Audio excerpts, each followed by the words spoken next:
She was just as bad. Yeah. She used to brag, I can count the number of men I've been to bed with on one hand, and then she'd do it, too. 5, 10, 15, 20, 21. Where are you from, man? Patterson, from Patterson, New Jersey. Oh, sure. That's famous. Yeah, small. Sure. Thugged out town. It's tiny. So small, we used to get robbed by people we knew. That's small. People like, stick them up. I'm like, Andre? I'm going to tell your mother, man. By the way, how is Aunt Carol? How's she doing? I'll come over for dinner. Hey, folks.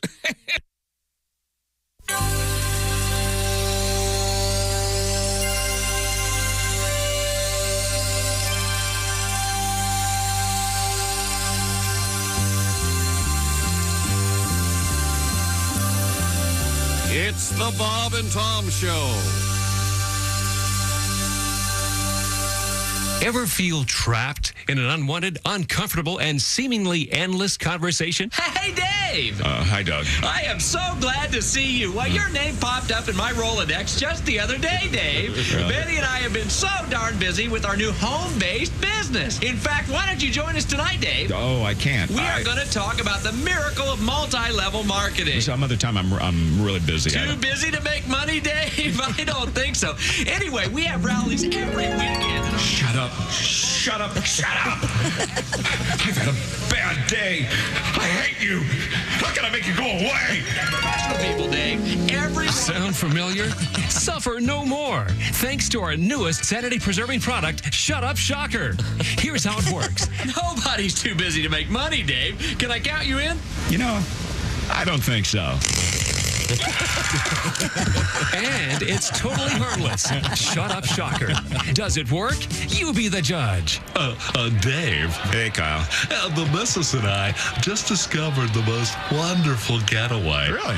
We love the whole bed and breakfast scene. Sure. It is so relaxing. Right. We love Nantucket. Oh, I know that. And we have discovered the most pristine. Oh, that's fascinating. Strike up another one for Shut Up Shocker. And because this revolutionary time-saving tool of tomorrow causes loss of consciousness and short-term memory loss, it allows you a 7-second window to make a clean, guilt-free getaway. Dave, you two simply must have children. Oh, really? You would not believe what my little Philip did just last week. Well, the little Dickens. This is so precious. My God, she's fallen. She fainted. Probably knocked up or something. You're free. Scot-free. Thanks to Shut Up Shocker. Whether it's a coworker. Dave, here's an interesting little article I picked up on team building skills. Even cab drivers. So, how long are you in town?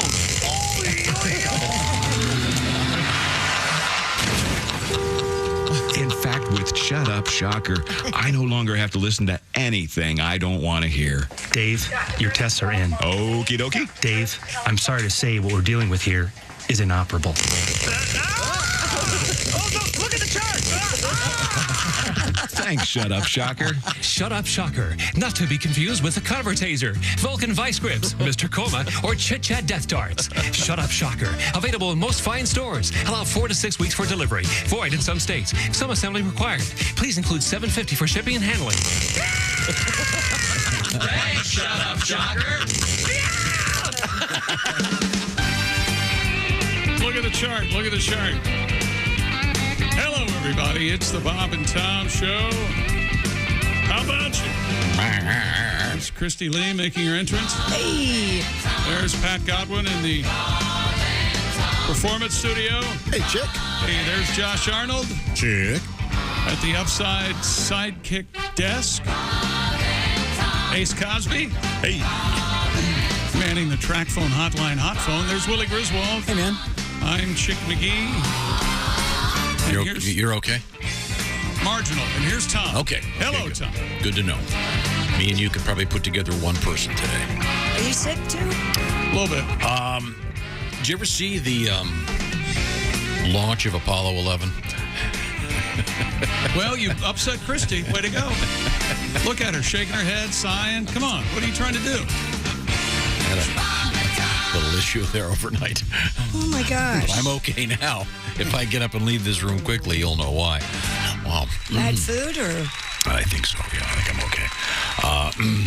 But this is, of course, Werner von Braun got the idea for jet propulsion. Oh, I see. Yeah, he had a bad bout with a pork burrito, and then next thing you know, everything inside him turned liquid. Our Germans are better than sad Germans. Yeah. I got a letter here for starters. Letter. Okay, this is to Ace.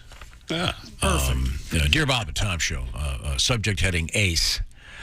Could you please open one of these days with 10 Ace Cosby joke of the days in a row? Now, wait a minute. And that's a tall order, Ace. Did I sign? I mean, did he sign it? It is signed Ace Dave. Cosby. No, it is signed Dave. I think that we can work on that in the future. We could certainly do that. That would be that'd be quite the marathon. I'll put something together for him. Okay, good. You send it to him privately. Throw together a quick couple of minutes. Chick, you missed our the kickoff of the grilling official Big Green Egg grilling season. I know. With a special Big Green Egg breakfast. Very disappointed, yes. And I bring this up because we are starting something very special with the Big Green Egg folks that will involve your sports picks and Chick's sports picks, and your shot at winning one of these babies every week. I'll be giving you some details on that coming up. I'm very excited. We're calling it the Bob and Tom Pigskin Pick'em, brought to you by Big Green Egg. So starting next week, you can make your picks. How about regular season? September this says 8th. Starting August 31st, you can make your picks. So, all right. Well, yeah, that would make sense because September 8th is the first game. So, yeah. And if you pick the most winners, you could win that week's Big Green Egg Mini Max. Cool. And of course, each winner gets to do what?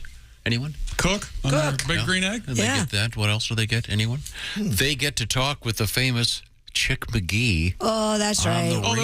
Yeah. Those always go. Speaking of that, you were, are you betting preseason, Willie? I had a little fun over the weekend. I had a good time. So somebody heckled me by heckling you. They said, well, don't go with Chick McGee's shoe-in picks. I thought I had a pretty good season last year. I don't know what this guy is talking about. What did I do? I think, didn't you only... I mean, you were definitely over 500. Definitely over 500. Against the spread. Against the spread. And last year, I looked at ESPN analysts because they all have to pick now. They pick before all these games. Sure they do. They keep a record of it. And Chick, you were above all of them, buddy. I was right there. So who's this guy think he is? I don't know. I say we find him and send Ace to his house. That's what I say. Make him do 11 jokes first thing in the morning. The guy will go ahead. I'd rather be waterboarded, thank you. That'll fix his wagon. Coming up today in studio, I'm looking forward to seeing Frank Caliendo in person. And I was just looking at some pictures the other day, and there's a picture of Willie. Yeah. I think it's 17 years ago. Yeah, with backstage. with your buddy Mark. My friend Mark Arnucci. Backstage in Cleveland with us and with Frank Caliendo. Cool. Aww. And I should have brought that in today to have Frank sign it. Maybe I can send out for it. Also today, we're going to be speaking with comedians Greg Warren and Reno Collier. I'm certainly looking forward to that. Do you just sit and think, how do I make my day complicated today? I need to have someone go to the house and find that photo. I know where it is. See, right Isn't there. Somebody at the house that could just bring it? This is the way he thinks, though. His job ends with telling someone, go over to there at my house and find that picture of Willie with Frank and bring it back over. That's all he does. And then some poor whoever's got to go find the photo. It's sort of their whole day's ruined. There's a little hallway from leaving Willie's old room, and it's right there on the left at eye level, taped to the wall. Yeah, it's a great photo. Yeah, it's cool. Sounds like a lovely presentation. Yeah, sure does. Who needs frames? Kelly appreciates that. I was like 16. You know that age where you don't really care. You just want the junk on the walls. So you just do everything with double-sided tape. It's my favorite room in the house. I get it. Isn't it a hallway? Well, there's a hallway in the. It's kind of hard to explain. There's a little hallway going over to the bathroom. But it's a funky room. It's got posters taped to the. Josh, do you have any posters just taped to the wall? Is everything framed and? I don't have any. I used to when I was a teenager. I think there is a line. You don't help people move, and you put stuff in frames. He's a grown man. I was a big fan of Ticky Tack. The little gummy. I mean, there's a Strokes poster. There's the poster where Godwin and I went to London to see Clapton with Cream. That's posted there. It's not in a frame. No. It's a great room. It's from when I was a kid. When you're a kid, it's a young dude's room. Oh, yeah, that's cool. But I've kind of added some of my stuff to it. Okay, cool. There's like a really cool BBC Sorry, eh? Get into... You posted that? The British You got a Broadcasting poster one of Corporation. those, huh? It says, get into the cream. You do you. Right Just after picture- the BBC? It's unbelievable. You get that Dealing- BBC and the cream? Kind of nice adult conversation. You get that. Dealing You with get- morons. Sort of cause and effect type thing, isn't it? Okay, Pat, you'll pay for that later. I wrote a very fine joke about you. There's no bearing in truth, but still, I'm going to throw it at you. You got any songs ready for us, Pat? Yeah. Okay, and I know you do. It's the startled look of an elderly woman in a cashier line at a grocery store. We need to have you pay now. Oh, what? I have to pay. What? I have to pay. Tom, you were talking about the Big Green Eggs. I went to one of those Big Green Egg festivals over the weekend. Did you? And let's just say I did some damage. All right. So many things you can make on that thing. We got a whole tour of Big Green Egg festivals coming up. And once again, you can win one. And a chick, you missed something. And I think maybe, Pat, is your guitar ready over there? Can you give me just a quick strum on that, baby? Make What sure, do you need? I want to see. It's not ready. It's not in your lap. There we go. That works. Gotta kill you. Now, we had a special guest. We had a special guest What on an Friday. effort that takes. Way to go, buddy. Chick, wait until you. I sense what's coming. Wait until you find out what Tom's making Pat do right now. Josh, I have no idea. Yeah, this is gonna make Chick mad for two separate reasons. Yes. We had a special guest, Pat Sullivan came in. Got some great emails in which people enjoyed Pat. Great guy. Yes, very much. And he happens to be an expert on the Big Green Egg, among other things. And you did a very special introduction to Pat. And if let's just say he were here, can you on the piano, yes. Can you recreate that? I'm sorry. Didn't even need the guitar. I want to make sure the guitar was ready for later. Nice line. Okay. Let's just say, Pat, we're coming back in. Go ahead. Pat Sullivan. Pat Sullivan. We're with Pat Sullivan. It's Paul Lind and Bye Bye Birdie Chick. We did that 5 times on Friday. Yeah, at least. You got to know it is Paul Lind. Try it again. And those are also the wrong chords. Oh, because of Ed Sullivan from Bye Bye Birdie that I've never seen that I feel like I have. Yeah, that's good. That's real good. Pat Sullivan. Funny too. Funny stuff. Paul Lind, of course, from the Hollywood Squares. Josh asked me about the chapel there. Yeah. Where Is it's he in located. Bye Bye Birdie, Paul Lind? Yeah, he did it on Broadway. Yes. Wow. He was a father of 2, I believe. Yes, it was quite an acting job. I'm never going to have any kids. Yeah, when they should have I'll given him the adopt. Academy Award. Hey, Mr. Lind, where is the Sistine Chapel? Right next to the 15th. Oh, you. Oh, you cuss. Just give me a little bit of the Pat Sullivan. Go ahead, Connie. Pat Sullivan. I'm on Pat Sullivan. No, you're not supposed to be on Pat. Yeah, those are the wrong chords. You're laughing like you're hearing a different thing. I'm laughing because those are the wrong chords. Also coming up, Chick McGee, a little quiz for you. You missed a lot. Particularly, sorry, everybody. Do you know what the sleeve on a hot cup of coffee is? That cardboard thing that they put on there? There's a name for it? Yes. I call it a cardboard sleeve. What Well, that's wrong.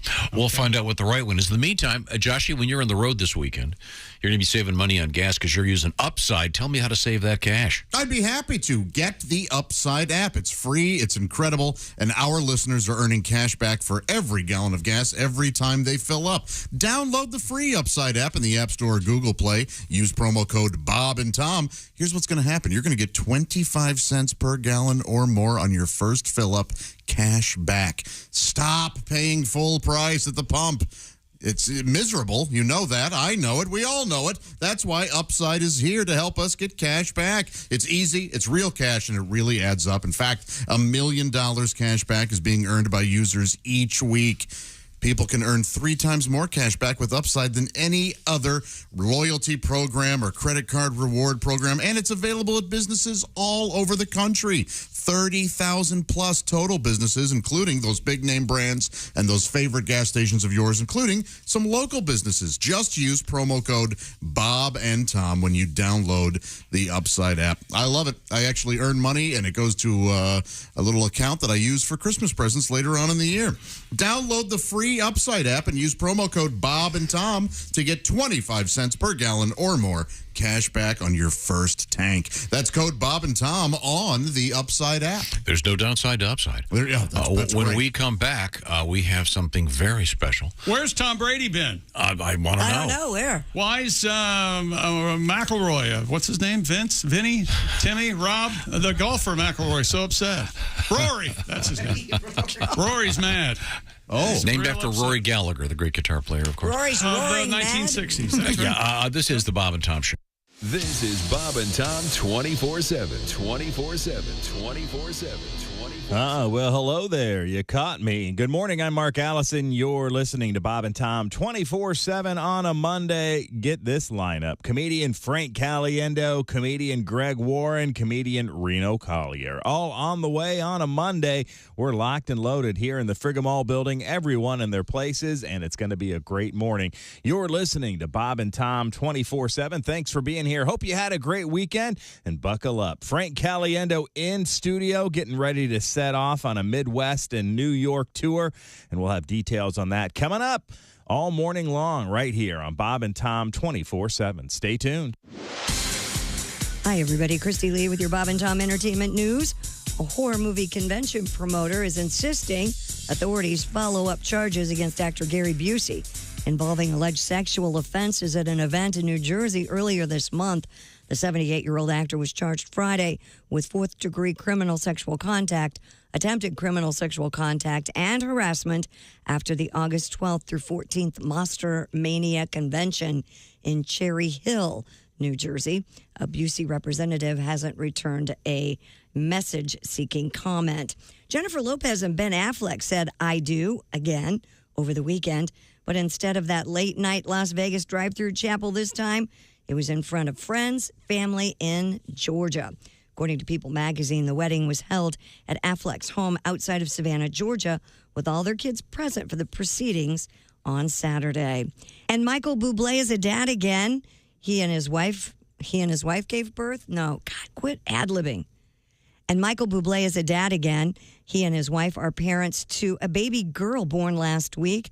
Silo Yoli Rose Bublé joins 2 sons and 1 other daughter. And that's your entertainment news. I'm Christy Lee. More of the Bob and Tom Show coming up. We got some extra from the Bob and Tom Show. Comedian Greg Warren, former state champion wrestler. You're the son of a wrestling coach. Now, I assume your dad was also your wrestling coach. Is that correct? Yes, he was. He was a high school wrestling coach. So I wrestled, and my mom was into music, so I played the clarinet in the band, which they made fun of me. Especially the guys on the wrestling team, especially my best friend, Huey Baker. He was a black guy. Mm-hmm. He's one of those guys that would just get a hold of something and never shut up. And like, look at Greg, man. Greg played a flute.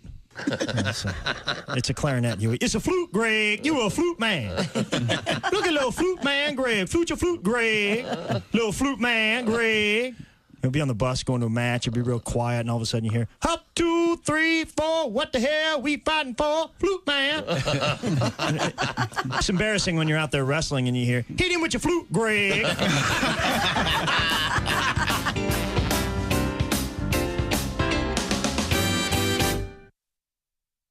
Ladies and gentlemen, Bob and Tom. Researchers are saying monkeys are masturbating using stones. What you failed to mention, at least they aren't taking masturbation for granted. Granted. Oh, so close. Really aced it up. Yeah, you aced it up. Words. Words are funny, except when they're told like that. A dog was rescued a mile from shore, what you failed to mention, or you just ruined that dog's morning workout. I got tired of people calling me Husky.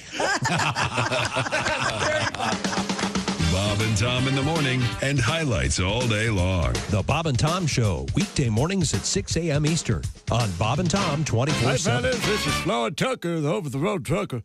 This is Bob and Tom's program 24/7. It's time again for 3 Questions with. Hello again, everybody. I'm Phil Mondor, and welcome to America's most concise interview show, 3 Questions with. the exciting, fast-paced interview show where we ask 3 pertinent questions to today's biggest newsmakers. My guest today is presidential hopeful Ralph Nader. Welcome to the show, Mr. Nader. I see that you're sitting and ready to go forward with the interview. Are you comfortable, sir? Yes. Thank you, Phil. Didn't have any problems finding the studio, did you?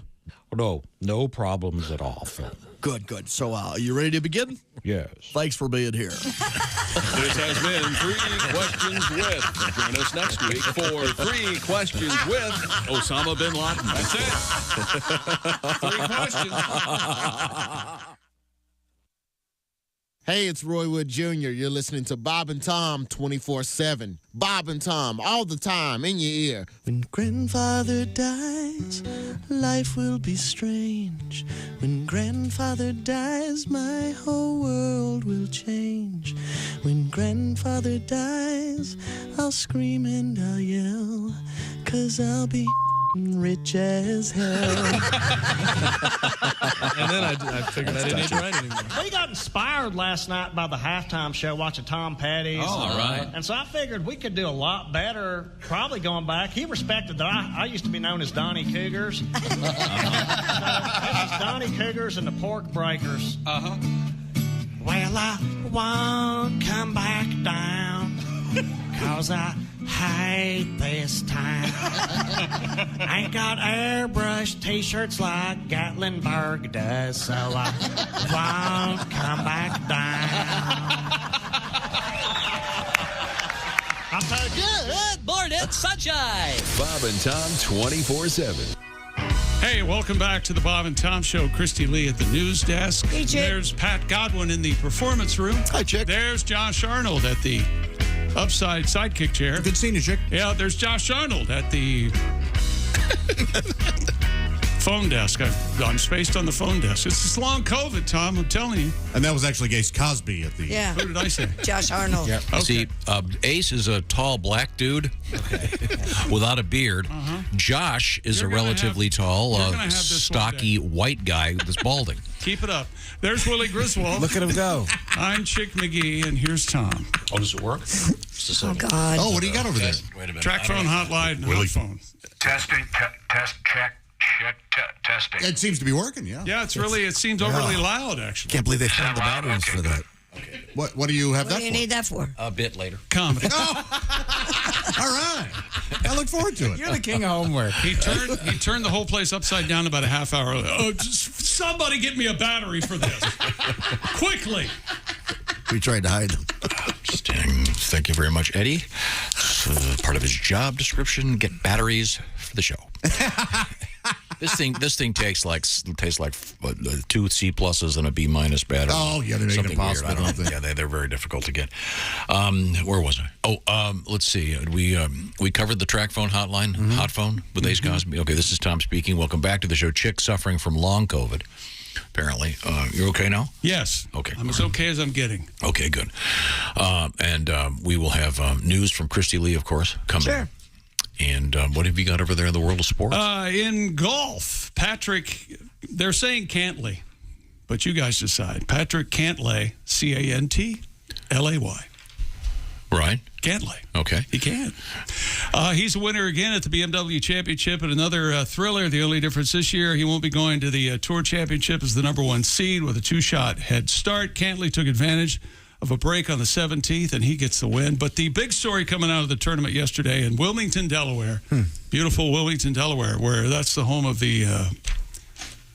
Yeah, you know Delaware. That's where it all happens in Delaware. Isn't it the home of a tax write-off? And then Rory McIlroy was getting a putt ready, and he walked over to his ball, and some wise ass from the gallery threw a remote-controlled ball onto the green and started driving it around the green. And Rory was none too tickled about what was happening. Oh, man, I'm torn here.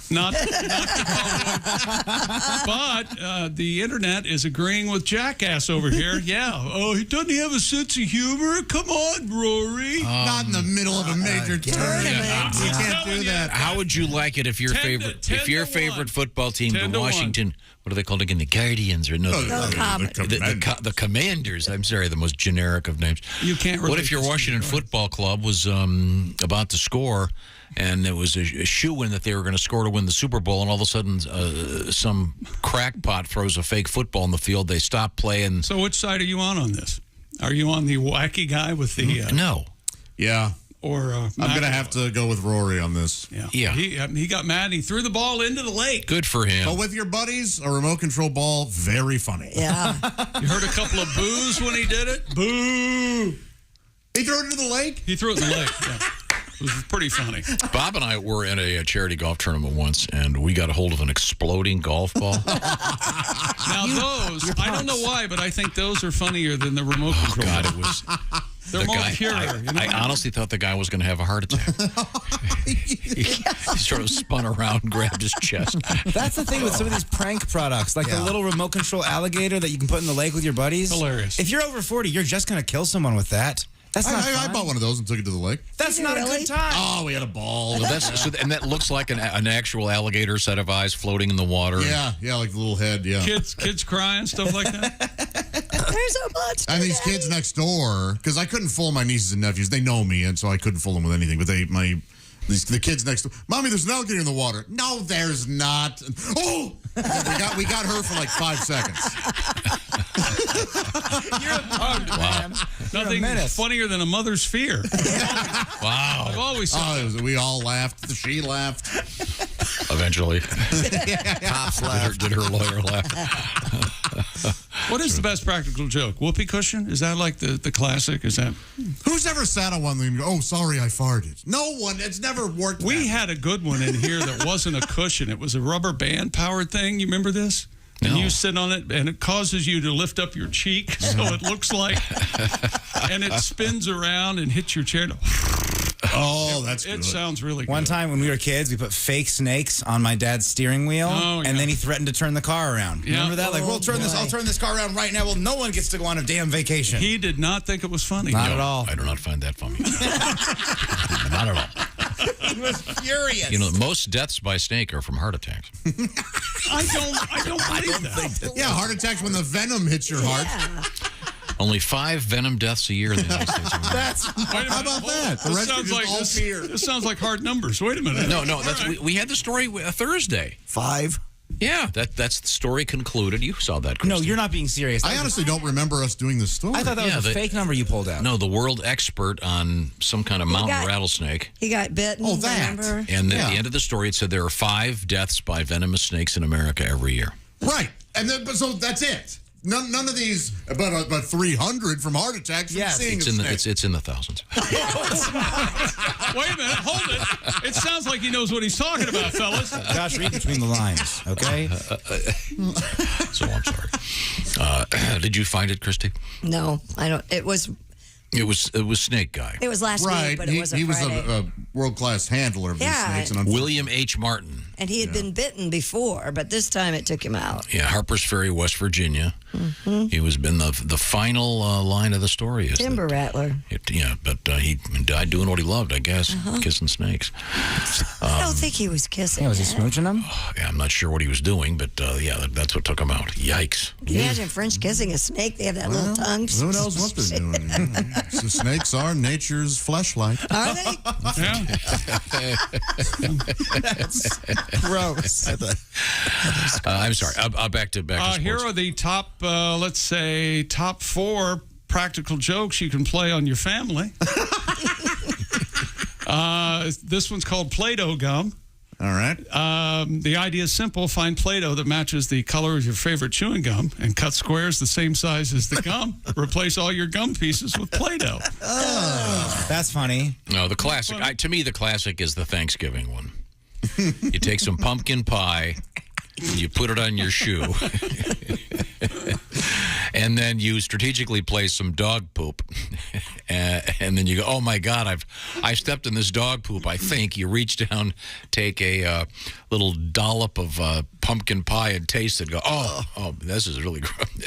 I like that because you're pranking other people. You still get to eat a little bit of pumpkin pie. That's a fun time for everybody. I just can't believe you would ever eat anything off your shoe. And I can't also believe that pumpkin pie is orange. What does your dog eat? I think it would work. You could get it the right color. Yeah, I think it worked. Yeah, my shoes are super clean. I went to the fair over the weekend. And I was telling Chick this. He started this story with, well, I had the one pair of shoes because I was washing all my other shoes. Is what he actually said. I went to the pig barn thing, and I just world's largest boar. I realized that the floor is just covered in pig manure, and it was so disgusting. That's why they keep the pigs. What do you want? I made the girls, when they get in there, we had to put all the shoes in a bag. So when I got to the house, I did a special hot wash, but I put all my other shoes in there. So sorry. I made the kids put all their shoes in a bag because otherwise they'd be putting the pig poop in the floor of my car. And but tell them what your daughter said about your shoes, though. So I put on the pair of shoes that Chick gave me for Christmas. Yeah. The Allbirds, the gray Allbirds. And we're standing outside waiting to get in line to go to brunch. And Finn looks at my feet and she goes, "What are those shoes?" "Oh, yeah, don't you like them?" She goes, "She's 9. "Yeah, Dad, those are great." Said, "Are you being sarcastic?" You told me it was more sincere than that. No, it was sarcastic. And I said, "Well, Chick gave these to me." Oh, son of a gun. So there you go. Now, my shoes would be clean. Yeah, the pumpkin pie trick is certainly one of the classics. The other one that's even better that Bob really perfected is on Thanksgiving Day when you're preparing the turkey. There's that turkey neck. Mm-hmm. There's that paper thing full of the innards of the turkey. Sure. Which people often forget and leave in there. By the way, if you leave it in there and it's in a plastic bag, you're really in trouble. Yeah. The point is, you take that turkey neck, and then when the doorbell rings, you answer the door. This is a man's only trick. Yeah, well. Then dangling from your zipper, you have that turkey neck. And then you open the door and you go, "Oh dear God, there's been a terrible accident with the garbage disposal," and it looks like your male member has been having. I don't know why you would have your crotch up by the garbage. Well, that's the whole point, Pat. The people are in shock. They're wondering, what on earth were you doing? Couldn't a woman do it and say, "Oh my God, my uterus is falling out"? One could do that. Yeah. My prolapse. It's or you could say, "Oh my God, my anus fell out." I mean, in this world of equal everything, I guess you could. Damn you, transvaginal mesh. I don't think we want to get into. I knew it was waiting a scam. for my check. Practical joke. Are you in charge of breakfast cereal every morning for the family? You can see this, but bowls of cereal out, waiting for everybody to come down. Well, the night before, put the bowls of cereal. Someone has a message. Put the bowls of cereal in the freezer. Yeah. And then in the morning, just set them out on the table. And it says here, "Watch the confusion begin." That's good. Isn't that good? Yeah, a friend of mine. Harmless too. A friend of mine did a classic thing. This is a little bit obscure. You know who the artist Klaus Oldenburg is? Just died a couple weeks ago. I love his sure, Klaus. Yeah, they call him Klaus. You talk about anything anybody's doing this century. Well, he's famous for the giant lipstick. That guy. Yeah. Yeah. Anyway, this guy that I knew him, and he had been to Japan. In Japan, when you go to a restaurant, yeah, sure, they have this, Pat. Did you put this story any farther out of reach? We're talking about practical jokes anyway. This is a great practical joke. Anyone can do this. So I got to get a dead. What was he? A painter? Lipstick. Lipstick. No. The point is that doesn't matter. Forget that part of the story. In Japan, when you go to a restaurant, they have these very elaborate sculptures of the food, so they don't have to put so you can say, "Oh, I could get one of those," but it's not the real thing. It's plastic. All right. And it's a very plastic. Okay. So it's like if Denny's, instead of having the pictures, would have these. Sure. I think it's a great idea. So this guy that I know bought a few of these, and then he brought them back, and then he was having dinner with this guy, and he made some food that looked just like that. And he served everyone except this guy got a plastic food. Everyone else is trying to eat, and this guy's digging at this thing, and it's made of plastic. Hilarious. Sorry. Joke's on. What a story, huh? Well, it's kind of an elaborate. You wanted an elaborate prank? That's a good one. I was watching an episode of The Simpsons yesterday, and there was a cereal joke that made me laugh out loud. Bart's having a rough morning, and he's having a cup of coffee. He goes, "I need to Irish up this coffee," and he sprinkled Lucky Charms in it. That's so funny. This one, another practical joke for the fam. Take your Oreo cookies and replace the filling with toothpaste. For a quick lunchtime snack. That's funny, but yikes. Yeah, the work that goes into that. By the way, back to the Associated Press. Deaths from snake bites extremely rare. The Center for Disease Control estimates 5 fatalities annually in the U.S. Right. Doesn't say anything about heart attacks. That's 300. No, it says snake fatalities. The other said there was 4 venomous deaths, so that implies there's only 1 snake heart attack death, right? No. They're venomous, I think. Sorry, I don't know. One more. This is kind of the same idea, but different food. Around Halloween time, when we're having caramel-covered apples, replace the apples with onions. Oh. Very funny. Oh. Very funny. That first bite. Here's one. Dear Bob and Tom, I did this to a buddy at a drive-in movie. He went off to the concession stand and left his girl behind. We moved the car to another section of the drive-in. And I banged her.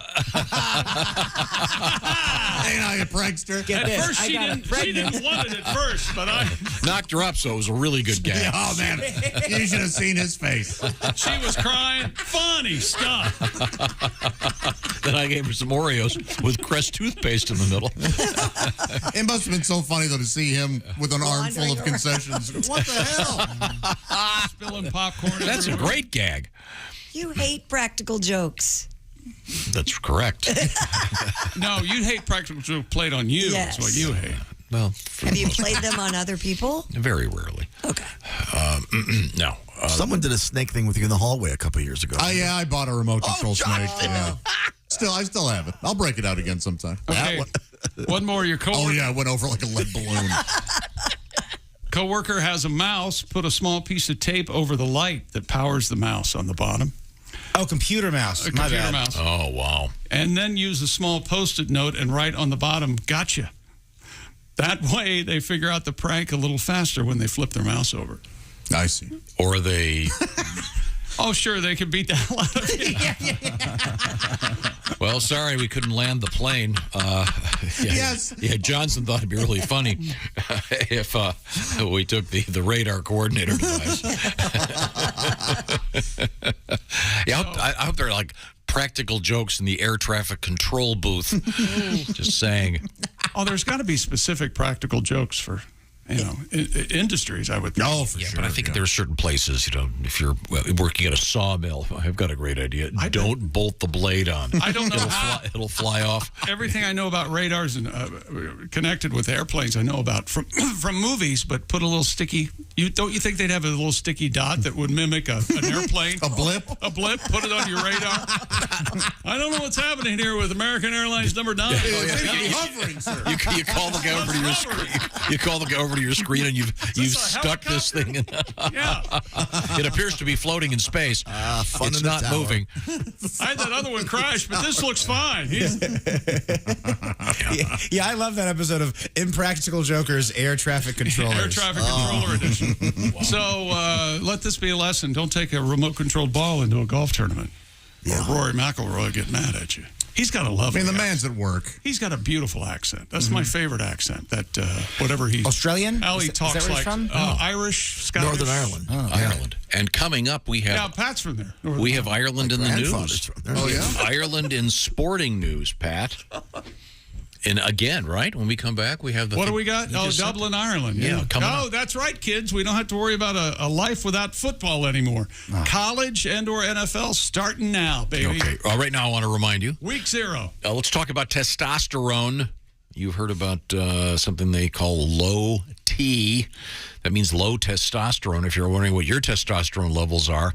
Roman has an at-home testosterone test kit. Now, low T can affect your sex drive, your muscle and bone mass, your sperm production, and even the E in ED.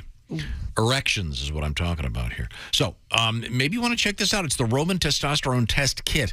It cannot diagnose if you have low T, but it can help you decide for if you want to do some further investigations of the potential cause of your symptoms with a healthcare provider. Roman sends you an easy-to-use kit with step-by-step video instructions. They even cover the free 2-day shipping back and forth from your house. Just take the test before 10 a.m. and ship it back the same day. Your results will be sent to you in a private account, easy to read, downloadable PDF. You can break it all down, and then if you choose to, you can talk to someone with a free consultation about your results with a U.S. licensed healthcare professional. So check it out at GetRoman.com/BT show. Roman, these are the folks we've been talking about GetRoman.com/wood for a long time in the realm of the ED. GetRoman.com/BT show. Do that today to check out your at-home testosterone test kit. $69 total. GetRoman.com/BT show. Coming up, the Irish, Pat. Maybe get one of your Irish songs ready. You'll see why in a second. This is the Bob and Tom Show. This is the Bob and Tom Show. Chime in with an email. Send to bobandtom@bobandtom.com. More of the Bob and Tom Show next.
Things you hear on the Bob and Tom Show. I got this new venture. It's called Say It to My Face. Oh.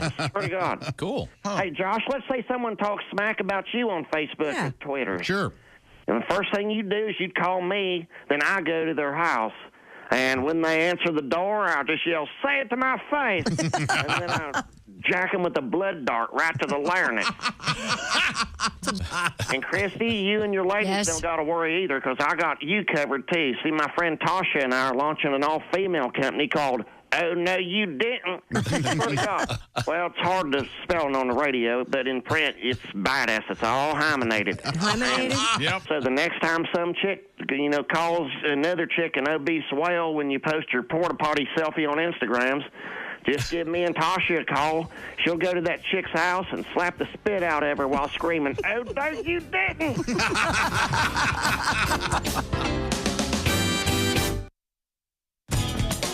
Bob and Tom 24/7. Not on air, online, all the time. Bob and Tom 24/7. Hope you were able to catch the Bob and Tom Show on Friday. We had the Big Green Egg Cookout. They were out on the front porch of the Frigamall building, knocking out some wings, some bratwurst, some breakfast fatties, I guess is what they called them. A beautiful egg sausage wrapped in a bacon weave. Yes, it was a wonderful morning at the Frigamall building, and you can experience the same thing in your own backyard. Again, the Bob and Tom Pigskin Pick'em is coming up, sponsored by Big Green Egg. Starting Wednesday, August 31st, you can make your picks in our Pigskin Pick'em Challenge. It's your chance to win that beautiful, wonderful, lovely Big Green Egg Mini Max. Pick each week of pro football's regular season. If you pick the most winners on a given week, you could win the Big Green Egg Mini Max. We had several winners last year. As a matter of fact, one per week. That's how it works. Details coming soon at bobandtom.com/contest. Good morning, I'm Mark Allison. With things you may have missed, Apple regularly issues updates to the software powering the iPhone.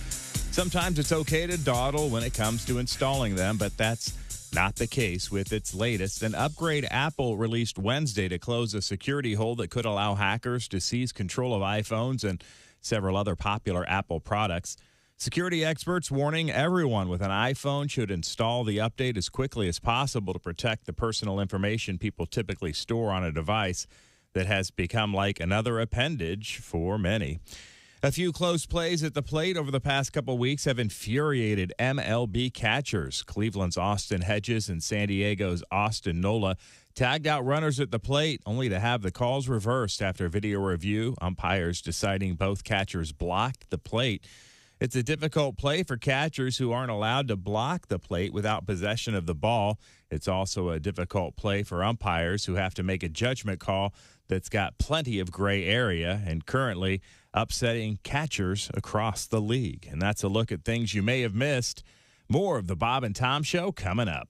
Hey man, it's Donnie Baker, and the fact remains there's nothing better than being a VIP. And I don't mean like us dudes on Pervert Rabbit Xanadu's. I'm talking about a Bob and Tom VIP. Best thing, you'll never miss another minute of the show. I swear to God, you can hear the show here in the morning, and then because you're a Bob and Tom VIP, you'll get the podcast of the entire show, a 12-month library of podcasts, hundreds of Bob and Tom comedy tapes, and a 60-day video archive of the show. Bob and Tom VIP. You have to get it. It's state law. Thanks for listening to Bob and Tom 24/7. You know us. We're Amish Bill. No poles, no wires, no phones, no nonsense, no shiny objects. That's Amish Bill. And now, new from Amish Bill, call waiting. Hello, Graber. How's the farm? Good, Carl. Good to see you. Oh, wait a minute, Carl. I see Fritz is here waiting to talk with me. Okay, Graber. I'll just stand here and wait. Hi, Fritz. I'm talking to Carl right now. Can you wait for a moment? Yeah, fine, Graber. I'll just stand here. Okay, Carl. Now, where were we? Call waiting. Another new world convenience from the old world minds at Amish Bill. Remember, we take Visa, quilts, and cheese. Amish Bill, leading you into the 19th century. Bob and Tom. 5, 4, 3, 2, 1.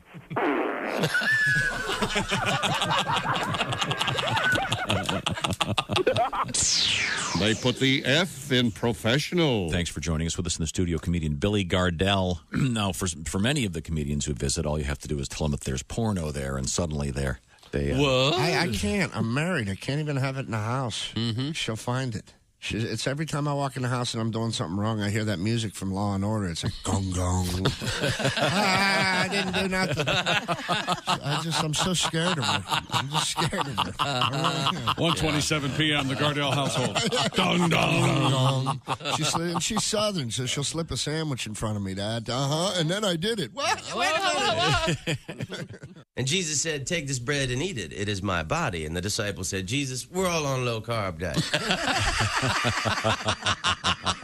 We appreciate you dying for our sins, but we're all trying to slim down a little. We want to look good in the painting. Hi, this is Dr. Will Miller, and you'll jam in the doobies. All right, okay. Welcome back to the Bob and Tom Show. Christy Lee, news. Yes. Pat Godwin, music. Hello. There's Josh Arnold. Check. At the fabulous Upside Sidekick chair. There's Ace Cosby. Hello. At the track phone hotline, hot phone. There's Willie Griswold. Good morning. I'm Chick McGee, and here's Tom Griswold. Did you mention Pat? Yeah. I think I did. Okay, good. I'm sure you got that in there because Pat, of interest to you, well, you hear about it. And interest to Chick. This is kind of a sporting His thing. picture's not as big as yours is. He'll make it. That Chick just sent to me. I think it's kind of interesting. If you'd care to share it with everyone, Chick McGee. What are you talking about? No, you do it. You take over sports. No, I'm not taking over sports. Yeah, I think you are. You wouldn't introduce me for sports, and now you're doing the story you want. You do the same thing to Christy all the time. You just go, hey, you're surrounded by these people, and we just kind of sit here and cheer you on. Yeah. So, Christy, go ahead, Tom. as you can see, Christy, here is this is an ad. A billboard. See, it says Nebraska versus Northwestern. Sure, college football coming back. College football coming back. Yes, sir. Can you see the sponsor there, Christy? Can you see what that says there? It's the College Football Classic. So you don't want to say it first? I'll say it. It's brought to you by Aer Lingus. Aer Lingus, AERLINGUS. Aer Lingus, of course, is the national airline of Ireland. Right? And, well, now you got to go back for another. The other airlines folded, but you probably should explain that. Well, yeah. There was a period of time, as you know, these mergers come and go, where Aer Lingus merged with Continental Airlines. Oh, what they call it? Yeah, they became Continental. Okay. What does Aer Lingus have to do with Nebraska or Evanston, Illinois? They are sponsoring the College Football Classic. They're playing in Dublin, Ireland. They're playing in Ireland. Yeah. Oh, that's so cool. Just like the pros do the College European football. tour. Yeah. So, Pat, you're of Irish heritage, of course. I am indeed, yeah. As we know. Grandfather's from we heard something about it, I think, a couple times. Yeah. I harp on it a lot. Pat, does your mother have a little Irish in her? She'd like more, but... Now, Pat, I know you have a new album coming out. Yeah. And what's it going to be called? Christmas Bonus.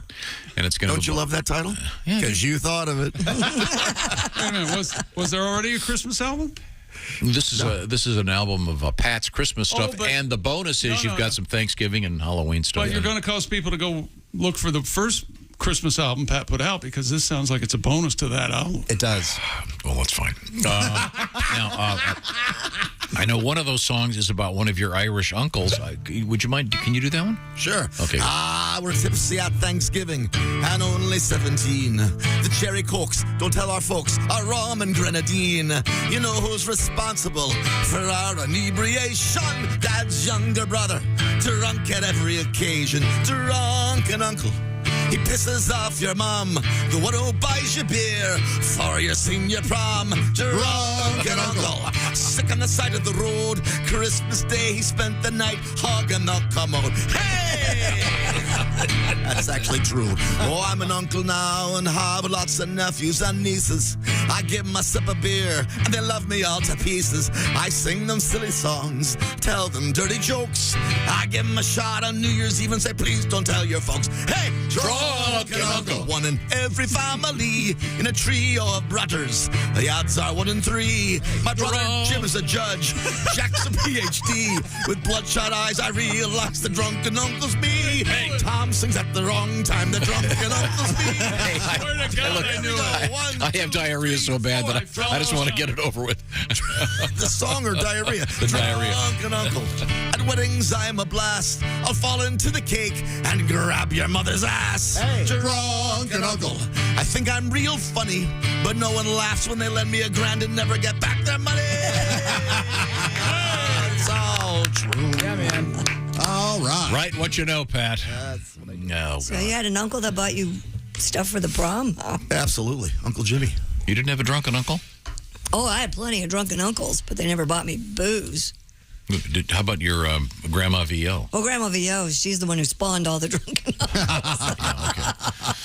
Okay, good to know. Anyway, they're playing the College Classic in Ireland, Nebraska versus Northwestern. Brought to you by Aer Lingus. Does it have a date?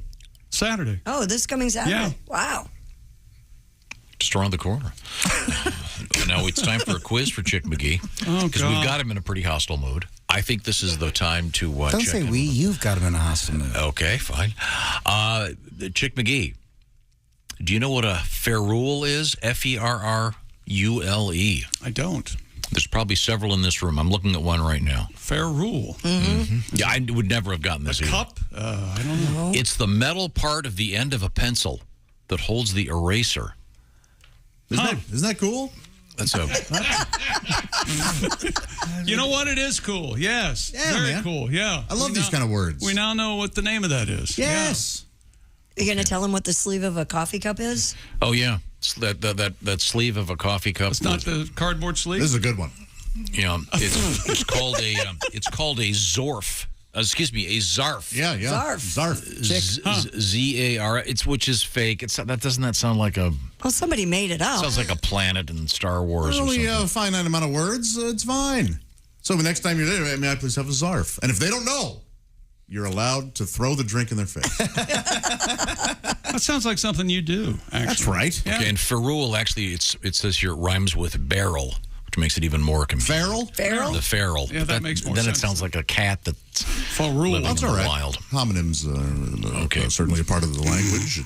And then here's one that Josh knows and likes, and I dislike profoundly. Interrobang? Yes, I'm very pro interrobang, Chip. I've heard of this, but I... It's a combination of an exclamation point with a question mark kind of on top of it. So it looks like a question mark with a shaft sticking up there above the dot thingy. That way you don't, whenever you have a question and an exclamation point in one clause, you don't have to use 2 punctuation marks because that's tacky. You just need the one, the interrobang. Yeah, I hate it too. And then I got like 40 emails on how it's possible to do it on something, a computer. Oh, yeah, it's all something numbers. There's some way to do How this. often do you use this punctuation? I would use it quite often. I've never. Have you ever used a question mark and an exclamation point? I do. I don't think it's on your phone. Is it a combination? Not the. You'd have to put one after the other. Not the interrobang. That's the thing. We need to get big keyboard behind the interrobang. Is that right? Yes. So which do you put first, the question mark or the exclamation point? You would always put the question mark first. Okay. Okay. Well, that's out there. But with the interrobang, you don't have that. Why do I see the headlines in a couple months? Interrobang installation with Apple drives the world into internet darkness or something. Why do I think that's going to happen? Light among us? Oh, yeah. Here's another word for you. Here's a word you can use, Chick. Crapulence. Oh, this is good. That's a lot of poo, right? The sick feeling you get after eating or drinking too much. Just, oh, man, crapulence. Oof. Rough. I could not eat one more thing. I can't. Well, just one more wafer. I'm bedeviled by crapulence. And there's another. This is my favorite one. Is it natty form? Anything that resembles a butt. Natty form? Yeah, like that thing where you take a picture of your elbow and it looks like a butt. Mm-hmm. I thought natty form was when they make all the beer at the grocery store look like a big chair or something. Hey, look at that natty form, that big chair over there. Only with natural light. Natural light, yeah. Right. That'd be just as valid, certainly.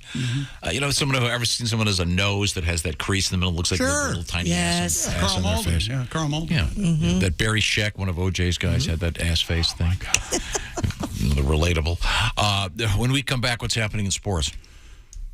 World records, Tom. World records. World records, Tom. It's very exciting. This is the Bob and Tom Show. Got something to say? Send us an email. bobandtom@bobandtom.com.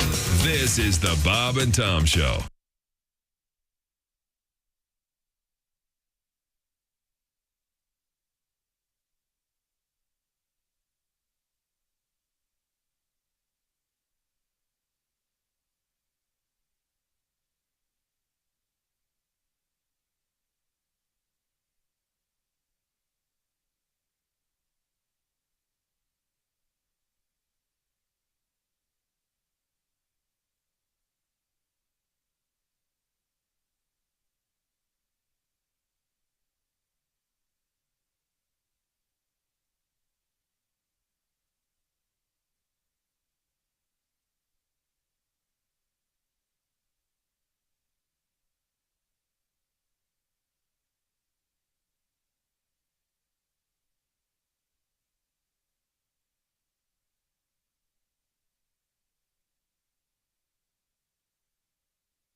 Things you hear on the Bob and Tom Show. Hi, I'm Morty Gleckman for Casket Carnival. It's a Casket Carnival. You won't lose your shirt. It's a Casket Carnival. When we shovel on the dirt, we'll make sure you really save before we stick you in the grave. We won't steal from you. Casket Carnival. We've got lots of games and prizes, and since many of our coffins are scratch and dent or gently used models, we pass the savings on to you at Casket Carnival. And don't forget to say hello to our lovable mascot, Embalmo the Clown. Hey, yeah, there. Thanks for coming to the Casket Carnival. You're really gonna dig our prices there. Don't forget to ask about our layaway plan, huh? Hey, geez, what's wrong with these people? I'm dying up here, huh? At the cremation station, we want to earn your business. You know, sometimes I wish I were dead. Hey, guy, it's Kid Tarmac. You're listening to Bob and Tom 24/7. Take that to the bank. 24/7. I know. I know. We just landed, right? Hey, you are listening to the Bob and Tom Show. We want to thank you for that. So thank you for listening to the Bob and Tom Show this morning. You can see the Bob and Tom Show on our YouTube channel anytime. Even if you missed something, you can catch back up. You can even check it out right now. Just go to YouTube and search the Bob and Tom Show. Boom, there you have it. There is the show live on our YouTube channel as it happens. See what Tom Griswold looks like. If you've never seen that beautiful man, there you have it. Bob and Tom Show on our YouTube channel. Again, anytime, even now. And you're listening to Bob and Tom 24/7. Hi, everybody. Christy Lee with your Bob and Tom News Update. Apple regularly issues updates to their software powering iPhone. Sometimes it's okay to dawdle, but not this one. This latest upgrade that Apple released Wednesday closes a security hole that could allow hackers to seize control of your iPhone and several other Apple products. Security experts are warning that anyone with an iPhone should install that update as quickly as possible to protect personal information. The fast food chain Wendy's is pulling lettuce from sandwiches in its restaurants in Michigan, Ohio, and Pennsylvania after people eating there reported falling ill. The Centers for Disease Control and Prevention is investigating the source of the E. coli outbreak that has sickened at least 37 people. They're trying to determine whether romaine lettuce is the source of that outbreak. Sex toys and shoes? Try sex toys in shoes. A little streetwear label has partnered with a giant in the adult toy industry to create a shoe derived in part from unused and defective amusements that might otherwise go to the landfill. Plastic sole is about 15% sex toy. The rest is non-bleach EVA. Those shoes were introduced last month but have not been one of those sold out in seconds phenoms yet, like some of the other titans in the sneaker culture. And that's your news. I'm Christy Lee. More of the Bob and Tom Show on the way. Hi, man. This is Donnie Baker. You're listening to Bob and Tom 24/7. I recently got married. And attaboy. Yeah, and my wife changed her name. I know some women have a problem with that, but I wanted her to have my old girlfriend's name. She must really love you. Call me old-fashioned, but... Hell, you got the tattoo. Why not? My wife actually got pregnant on our wedding night. Oh, she did? Yeah, not by me. Oh. Crazy night. But either way, I'm getting a brother, so... Yeah. Oh, my God. Yeah. I don't think her parents like me, though, because apparently when you meet someone's mother, you're not supposed to hug her and go, oh, yeah. Oh, yeah. And if their dad's short, don't try and pick him up. Oh, you're like a little baby, Daddy. Hello, this is comedian John Evans, and you're listening to Bob and Tom 24/7. You have the distinction of looking like a 19-year-old Brian Dunkelman. Thank you. No, Thank he you doesn't very look much. anything like I think. He doesn't look like Dunkelman. Yeah, he does. No, he Yes, doesn't. he does. We all agree. No, he looks like a young... I get the what's his name, the lead singer of Green Day sometimes. Oh, yeah. That's Billy good. Joe. That out. Billy Joe, yeah. Billy, That's good. Billy Joe. Yeah. The Yeah, ladies sure. like Billy Joe. Uh-huh. Yeah. I also look kind of like a hobbit, which is not as sexy as being a rock and roll guy. Hobbit? You're a tall hobbit. Well, it's because of the hair on his feet. It is. It's large feet. I love eating bread. And No, I mean, questing. I'm not trying to be mean here. You look like you're 19 at the most. That's I'm just shy of 30, and it's like I don't have a lot of. You're I can't grow a kidding me. beard or anything You're like that. almost 30? I'm almost 30. I know. I've got as much testosterone as an 8-year-old Dutch girl. Can't even. Would anyone like some chocolates? Yeah, chocolate. That's me. You must get carded like all the time. Yeah. What's that? You get carded? Yeah. It's incessant. I get nonstop, and you just have to kind of go. That's all right. Yeah, but it turns out I don't sleep well anyway. I've been grinding my teeth. I didn't know I grind my teeth until I woke up. My husband was pouring coffee beans into my mouth. What a weird way to save time in the morning. No kidding, but it's fresh coffee. Morning laughter just might be the best medicine. If you want to turn your daddy parts orange, eat some Cheetos and watch some porn. Bob and Tom 24/7.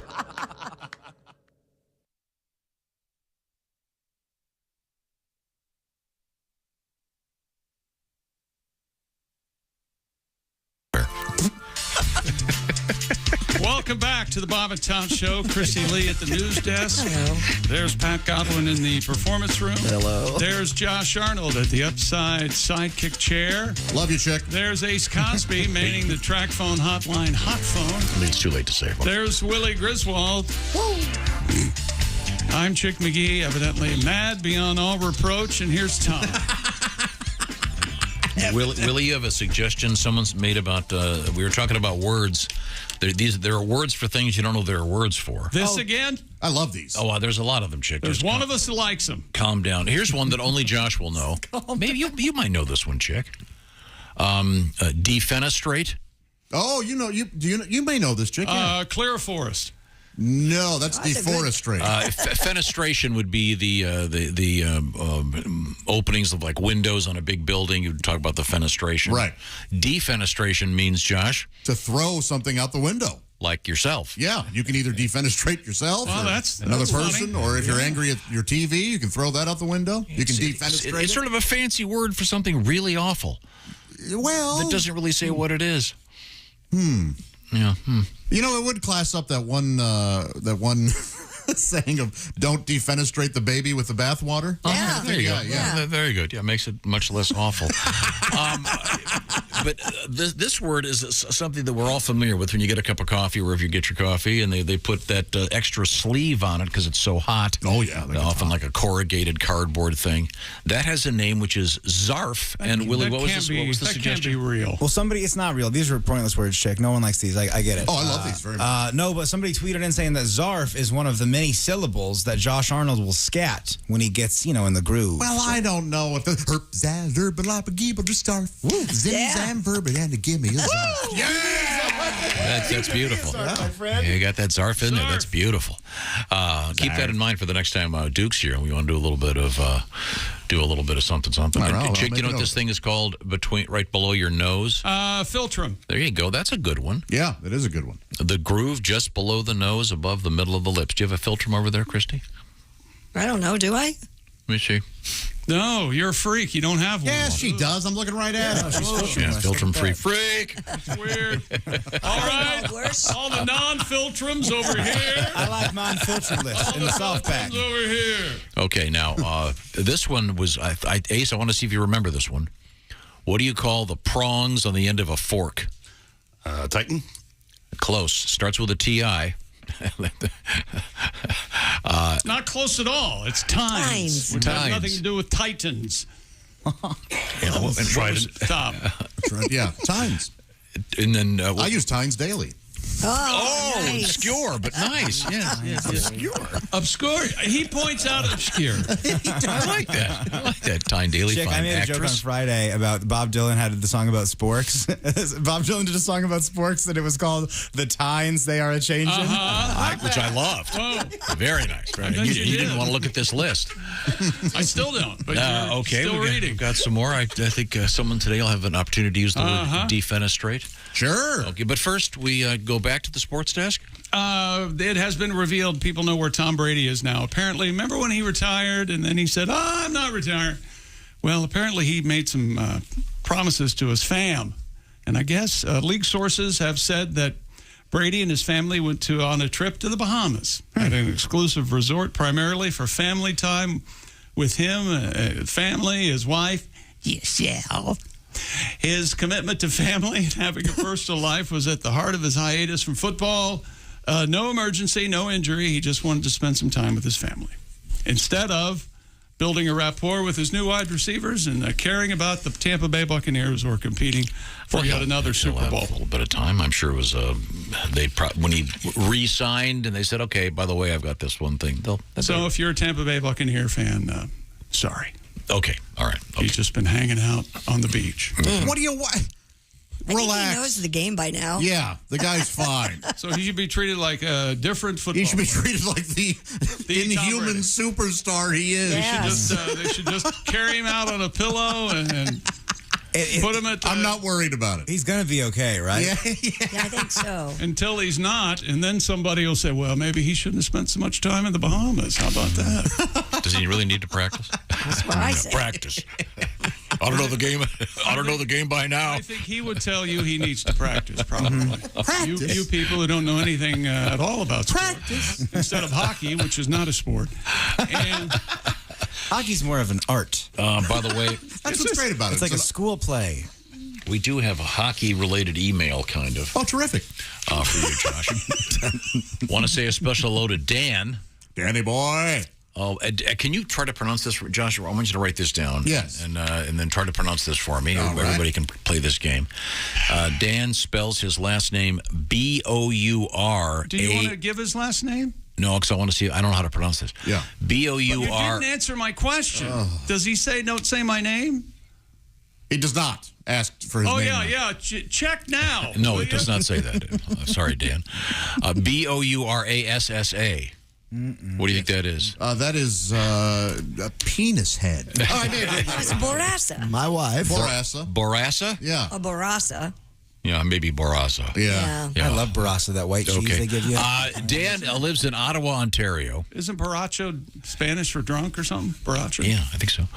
This is in Canada, where they don't speak Spanish much. They can't have regular He sports, drives to Montreal every day. He does. So he's got to know a little bit of French then. He says, I listen and I certainly enjoy it. I'm going to send you guys some Tim Hortons coffee and the best spicy dill pickle chips. Oh, thank you, Dan. We look forward to You it. better send that express if you want the coffee to be hot. Okay. Well, I think it's the ground coffee. I know. I appreciate. I special order my Tim And the Hortons. pickles are going to be cold. No, it's pickle chips. Pickle chips are going to be hot, being in a box. You know what, Dan? Make sure thank you. If your name was pronounced Borass, your first name would be Chick. Yes, I'm the bore in the room. Go ahead and send Chick a brown paper bag with something maybe a little moist and hefty. Oh, like a muffin? Like a dump. That's what I want you to get. A pile of poo. A dump is what he wants to send you there. Thank you, Dan. Disrespectful. Appreciate you, Dan. Truck right now. Dear Tom, my daughter's a senior in high school. She's been getting college brochures sent her all the time. She's top 10 of her class and working on her associates in psychology. You know what I love about college brochures? My buddies and I, we play a game with college brochures. The first person to find a white kid wins. Oh, my God. It's very rare on a college brochure. It's unbelievable. What crawled up your ass? Nothing. Hang on a second. Now will you do something? I'm just saying, it's a fun game you can play. Yeah, okay. There's somehow a red-headed Native American in a wheelchair. Okay. Relax. Don't get right with the Family Guy now. That's what he thinks. That's someone that exists, and just don't do this. Don't give too many details. I'm sorry. Were we doing sports? What happened to our sports broadcast? Now I'm going to have to lie under oth. You see what you did? We got a request. Some of this might be Shut up. satirical She got a brochure from Stetson University in DeLand, Florida. Located in DeLand, Florida. Really? That was the fun part of my letter. It's the hat people. Yeah. My son started saying, "Don't say it, Dad. Don't say it. Don't say it." But I looked at my wife and I said, "Hey, you know why they call it DeLand, Florida?" And she said, "No, it's because it's near the sea." The classics. And he said she gave me the biggest eye roll in our 19 years of marriage. I feel vindicated. That's the fun part. Don't remember what Josh said. Very fine. Very fine college. Should be true, I think. Pat, we have a request here for your Cedar Point Ferris wheel song. Oh, you do? We can get that when we come back? Sure, yeah. Oh. All right. What goes up? Is that how Must it goes? I thought of that first, but no, I went a different way. Cedar Point. Got to. Was that Blood, Sweat, and Tears? Yep. Yeah. Very good. They're a bizarre band, aren't they? Very much so. Yeah. You know what I like to do with Blood, Sweat, and Tears? I like to find the white player, is what I like to do. The guy that's white in the band is what I like to do. I like to mention the white race Probably as much Sweat, as I because he's can. the only one working. This is trying to get canceled Mondays. Nicely done. Until we do get canceled, and then I was making a joke. Yeah. Coming up, It's a joke.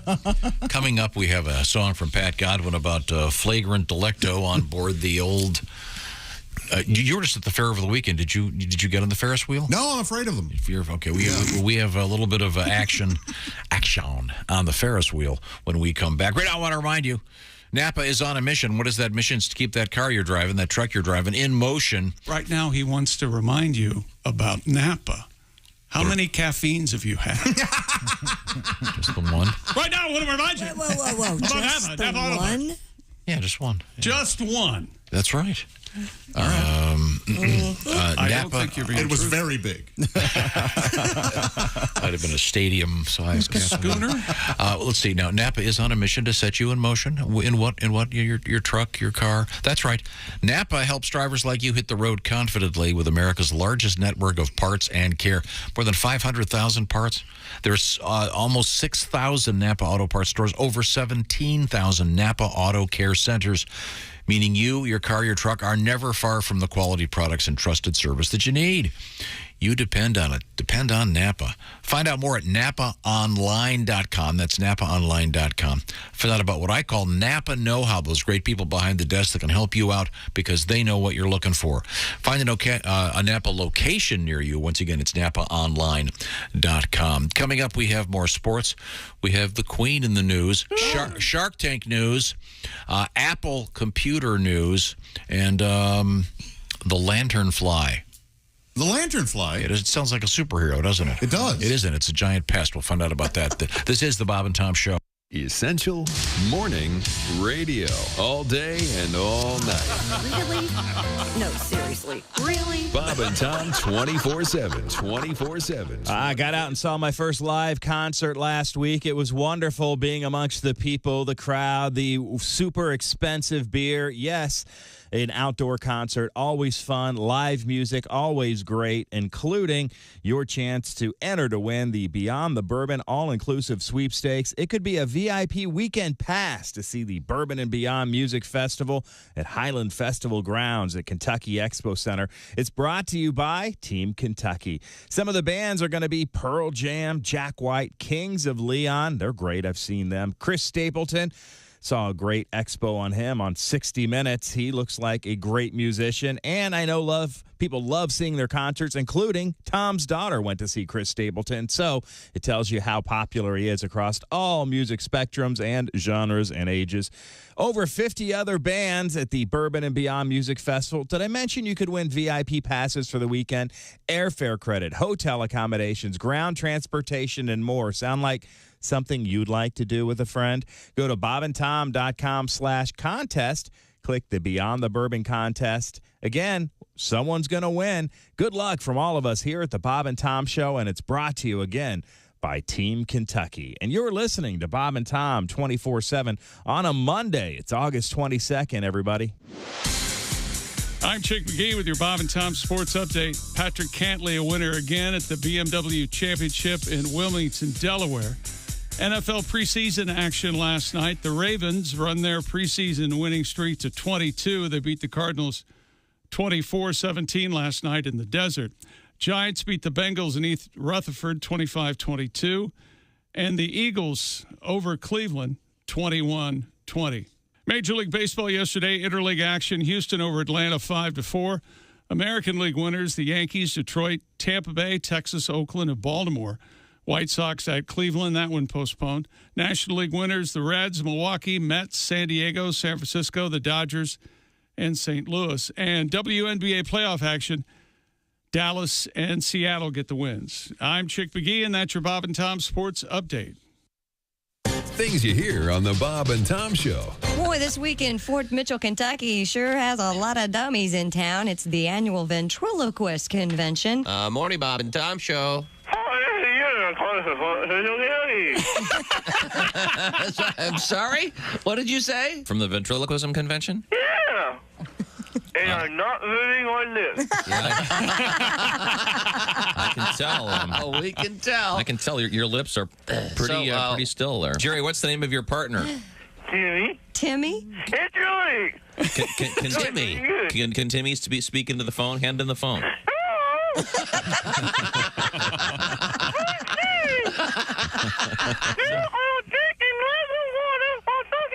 We're going to drink some water. Drink some water while talking to us. Okay, great. Go ahead.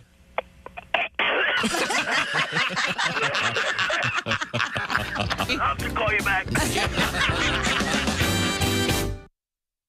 Hey, it's Roy Wood Jr. You're listening to Bob and Tom 24/7. Now, Rick, you've got your stepdaughter as well. How old is she now? 9? She's 7. 7. She's a dancer? Ooh. 7 and will you stop? 7. I can't even have. See, I know I have 2 girls. It's obvious to me I'm being repaid for years and years of sexist behavior, right? The tables are turned, and now I'm the sweaty, palpitating dad, the kid at the door, knock, knock. Hi, Mr. Schrader, here to pick up my, I like your daughter very much. I own a van. Oh, God. Kid has the Kama Sutra bookmobile with her. Benoit balls hanging off the rearview mirror. I love poontang painted on the side. Oh, great. I guess I got a few years to relax. Yeah, you got a few. Yeah, as long as she's still, eating her boogers. Yeah. Bob and Tom, 24/7. Oh, yeah. Yeah. You just ruined it. There's a lady in town. She's an Orthodox Jew, and she needs to buy bread that is unleavened. But it's late, and she knows that the stores are all closed, and she really needs to make a sandwich.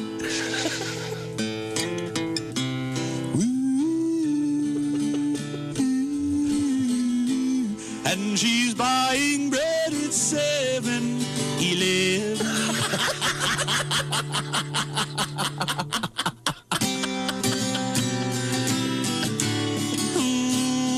And the bread is wonder. That's my idea. So, Mark, you're a single guy.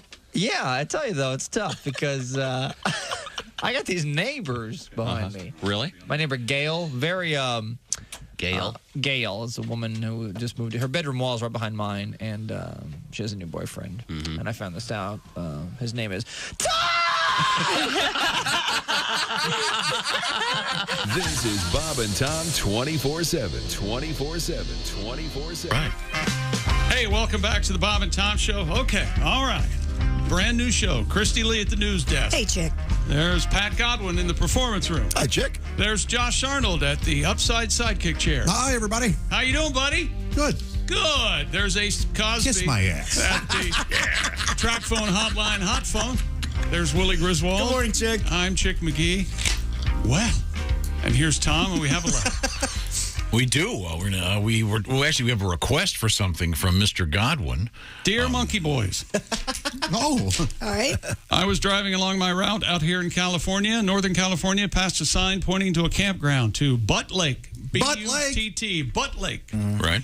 I was compelled to drive down to the campground to see Butt Lake in person and, of course, giggle. Then I also compelled to take off my shoes and socks, step into the water, and in my best Tom Griswold voice, proclaim for anyone within earshot, it's in the butt. Yeah! Bravo. Good on you, sir. Where's your foot? It's in the butt. Very nice. Thank you, Nathan. All right. Very nice. There you And go. can you grab that, please? Hello, Bob and Tom Show. Well, this is Dick Hitzwater sitting in for Harry Down Under. And this is the Some Other News special Back to School edition. Well, it's back to school time, which means keeping an eye out for school buses, crosswalks, and burned out, tipsy middle school teachers hogging the bar at their local BW3s. Sure, it's tough. Yeah.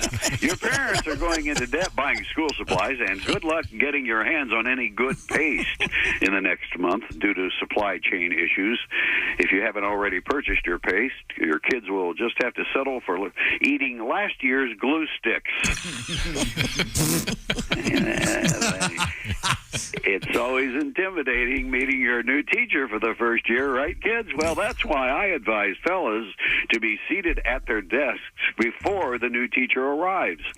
That way, if she's fresh out of college, tan and super hot with really big bazongas, you'll have no trouble hiding your excitement for the new school year.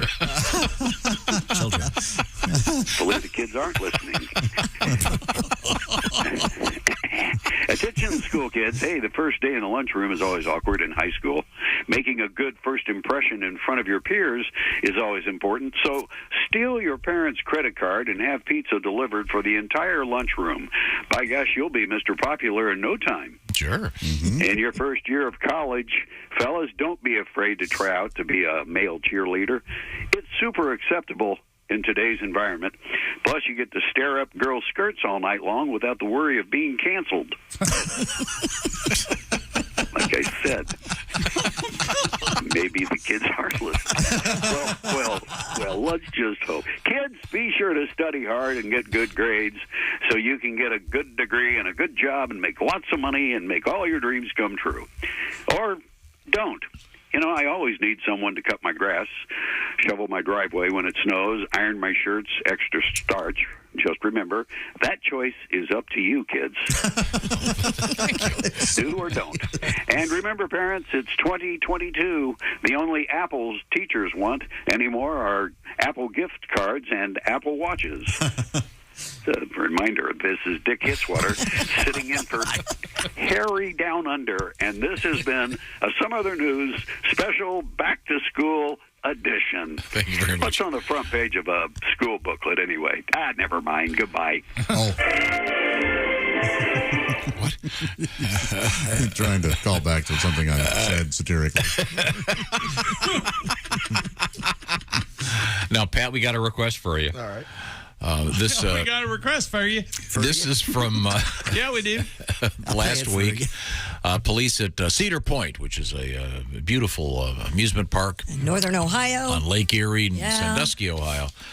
Two folks were arrested for allegedly having flagrant delecto on the old Ferris wheel. Oh, boy. The woman said actually she was bending over to pick up some cigarettes. They later admitted that they indeed did have intimate relations on the ride. They were arrested on public indecency charges. And you have a tribute to this? We have a special request for this. Headed to Ohio, going to Cedar Point. On the way in the car, we smoke a joint.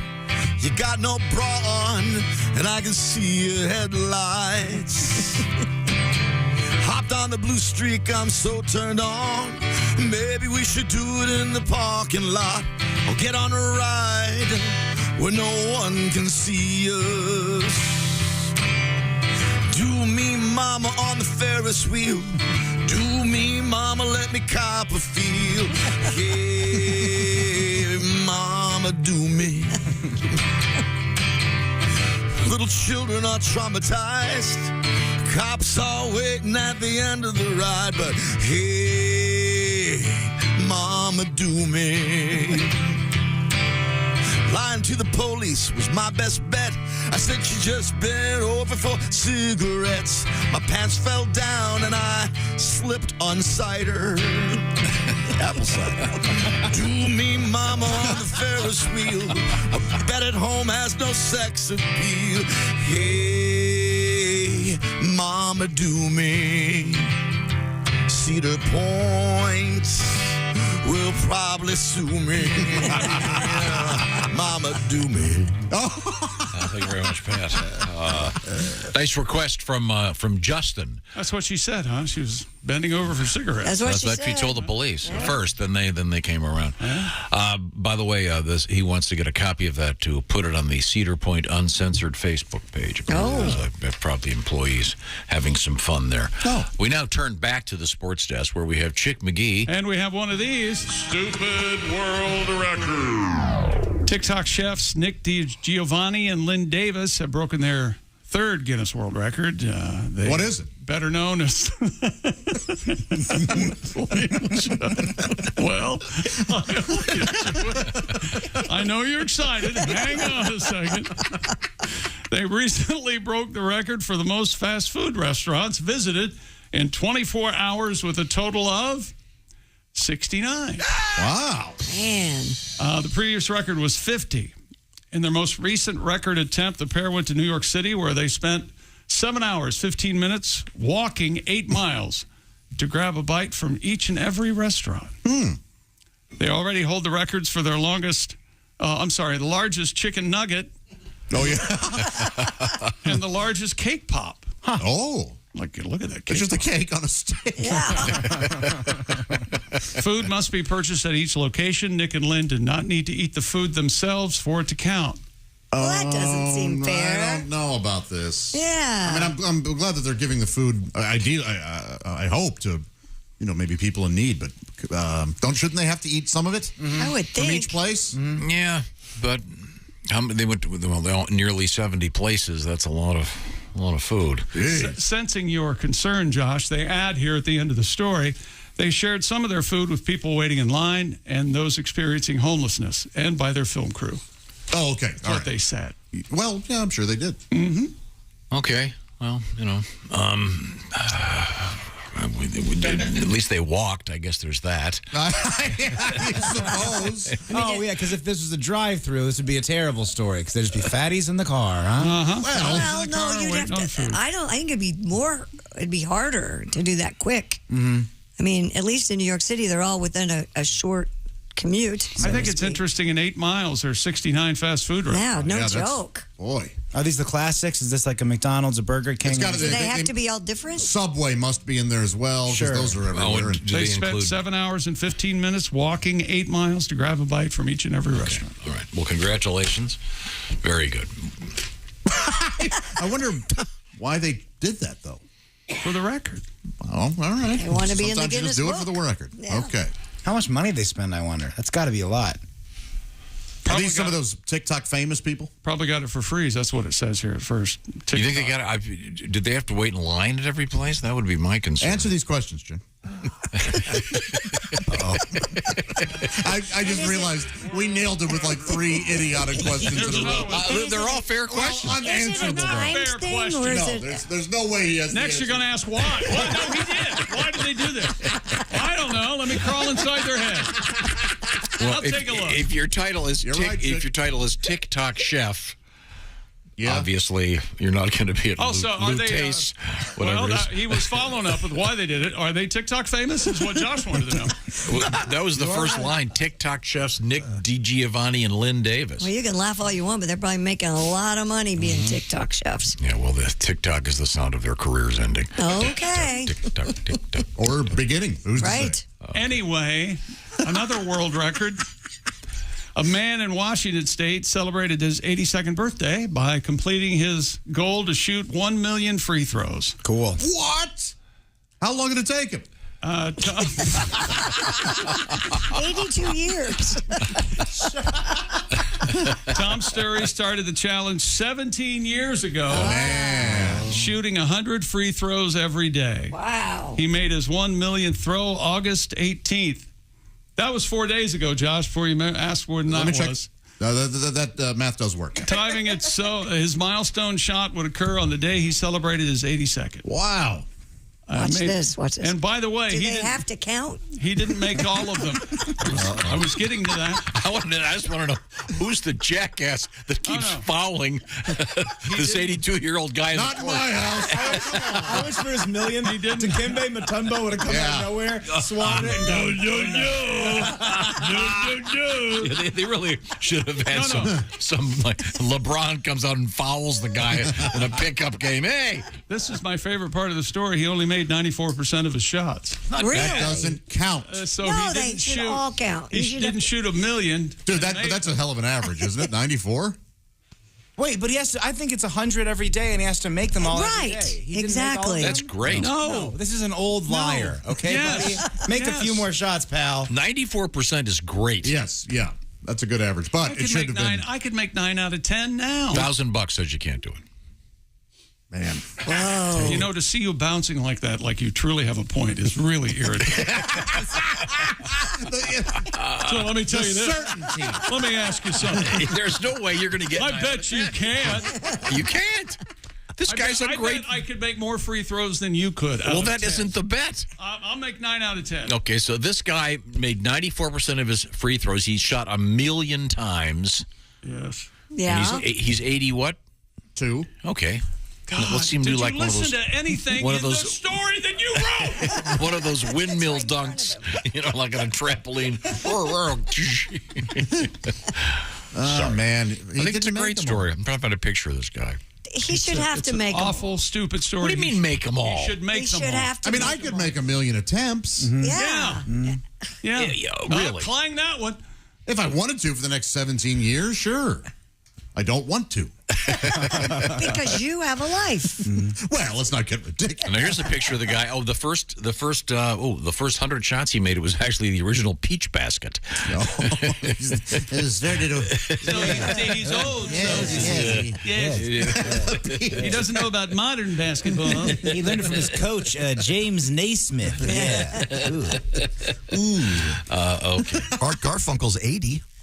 80%? Hey, hang on a second. 80 years old. Thanks for mentioning that. I thought I would. Pat.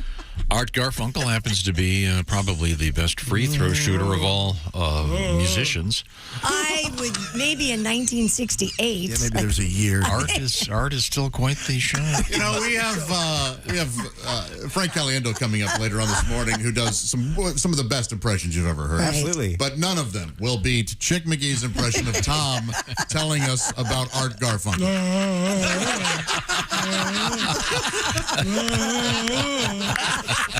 Yeah, Tom, really. Well, are you happy now? Yeah, that's what I think this is great that this guy got all these free throws.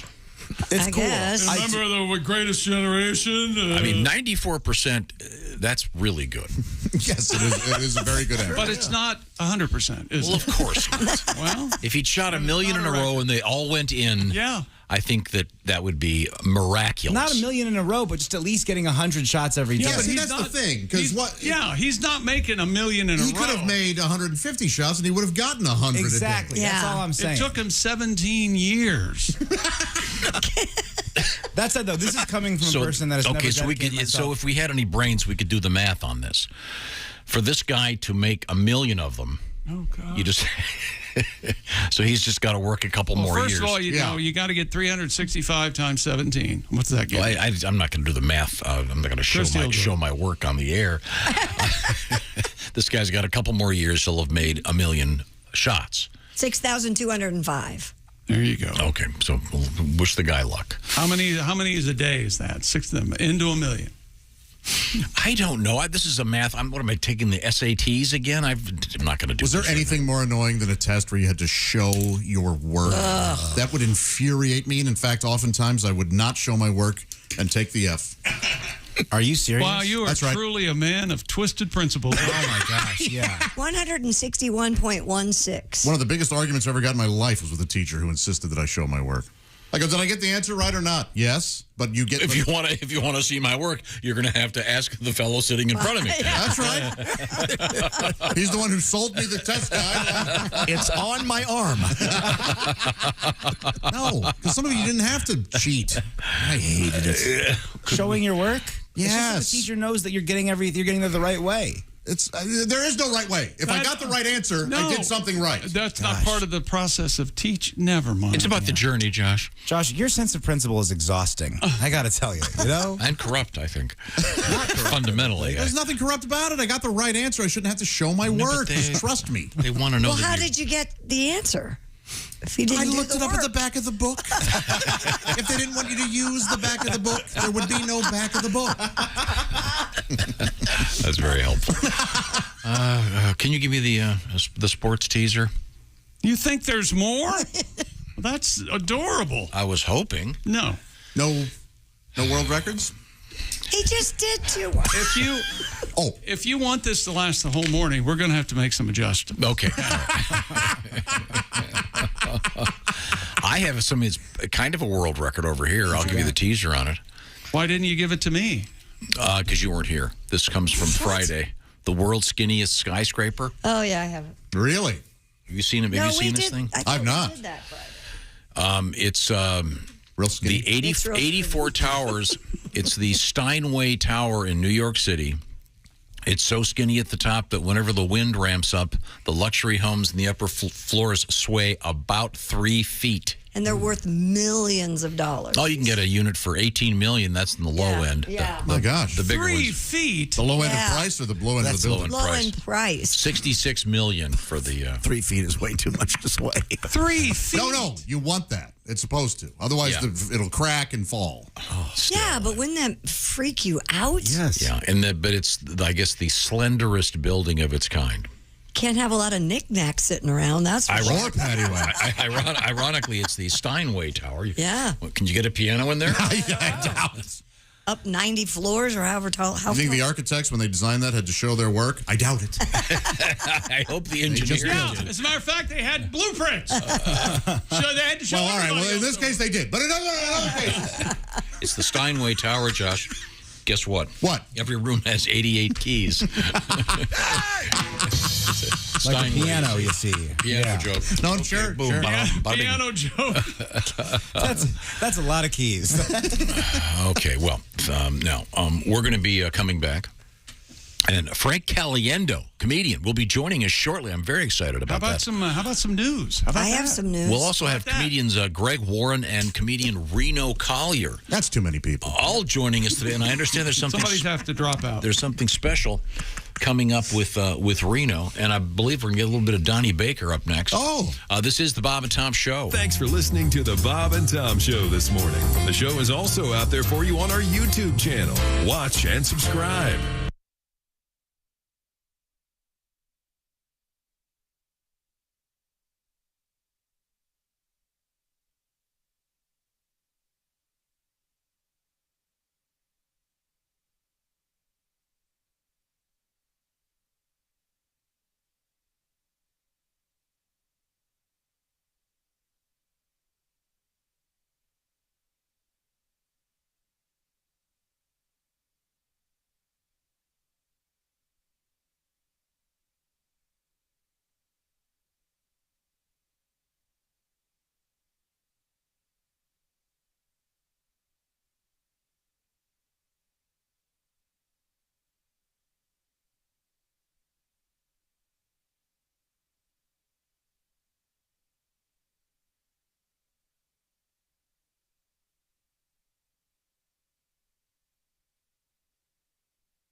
Things you hear on the Bob and Tom Show.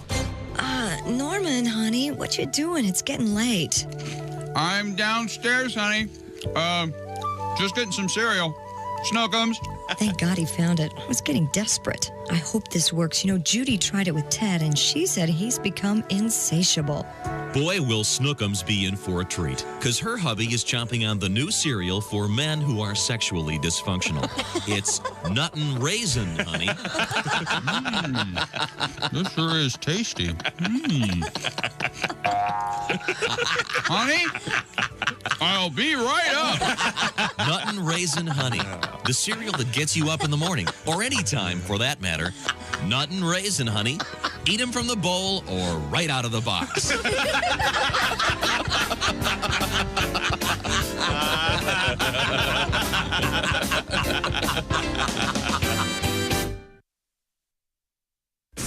Bob and Tom. You can pick your morning radio show, and you can pick your nose, but you can't wipe Bob and Tom on the couch. Ew, who'd want to wipe Bob and Tom on the couch? You got to put that in a tissue. Hey, good morning. I'm Mark Allison. You're listening to Bob and Tom 24/7 on a Monday. How's this for a lineup? Comedian Frank Caliendo, Greg Warren, Reno Collier, all on the way on this Monday. Frank, by the way, hitting the road to be funny out and about the Improv in Milwaukee, Wisconsin, coming up tomorrow night, the 23rd, Wednesday, the 24th, and Thursday, the 25th. Frank will be live at Acme right there in the heart of Minneapolis, Minnesota. And then it's off to upstate New York, Friday, September 23rd at Del Lago Casino in Waterloo, New York. And then Saturday, September 24th at Rivers Casino Event Center in Schenectady, New York. That's all on the way for Frank Caliendo. And we've got Frank on the way for you right here, live in studio. This time, frankcaliendo.com for more on his tour and the man himself, a man of a million voices. And you'll find out why coming up right here. Frank Caliendo this morning, live in studio on Bob and Tom 24/7. Hi, everybody. Christy Lee with your Bob and Tom Entertainment News. A horror movie convention promoter is insisting authorities follow up charges against actor Gary Busey involving alleged sexual offenses at an event in New Jersey earlier this month. The 78-year-old actor was charged Friday with fourth-degree criminal sexual contact, attempted criminal sexual contact, and harassment after the August 12th through 14th Monster Mania convention in Cherry Hill, New Jersey. A Busey representative hasn't returned a message seeking comment. Jennifer Lopez and Ben Affleck said "I do" again over the weekend, but instead of that late-night Las Vegas drive-through chapel this time, it was in front of friends, family in Georgia. According to People magazine, the wedding was held at Affleck's home outside of Savannah, Georgia, with all their kids present for the proceedings on Saturday. And Michael Bublé is a dad again. He and his wife gave birth. No, God, quit ad-libbing. And Michael Bublé is a dad again. He and his wife are parents to a baby girl born last week. Silo Yoli Rose Bublé joins 2 sons and 1 other daughter. And that's your entertainment news. I'm Christy Lee. More of the Bob and Tom Show coming up. Ladies and gentlemen, Bob and Tom. Didn't you see the Meg with Jason Statham? No, I missed the Meg. You got to watch it. Yeah. Oh, they got a megalodon in that? Oh, yeah. That's the Meg. So it's good. It's fun. Okay. So the story is that one of those big old sharks is alive now. Right, Okay. right. There's a series of books that movie's based on that I've read every one of them. Wow. I hate books and I hate you too. Bob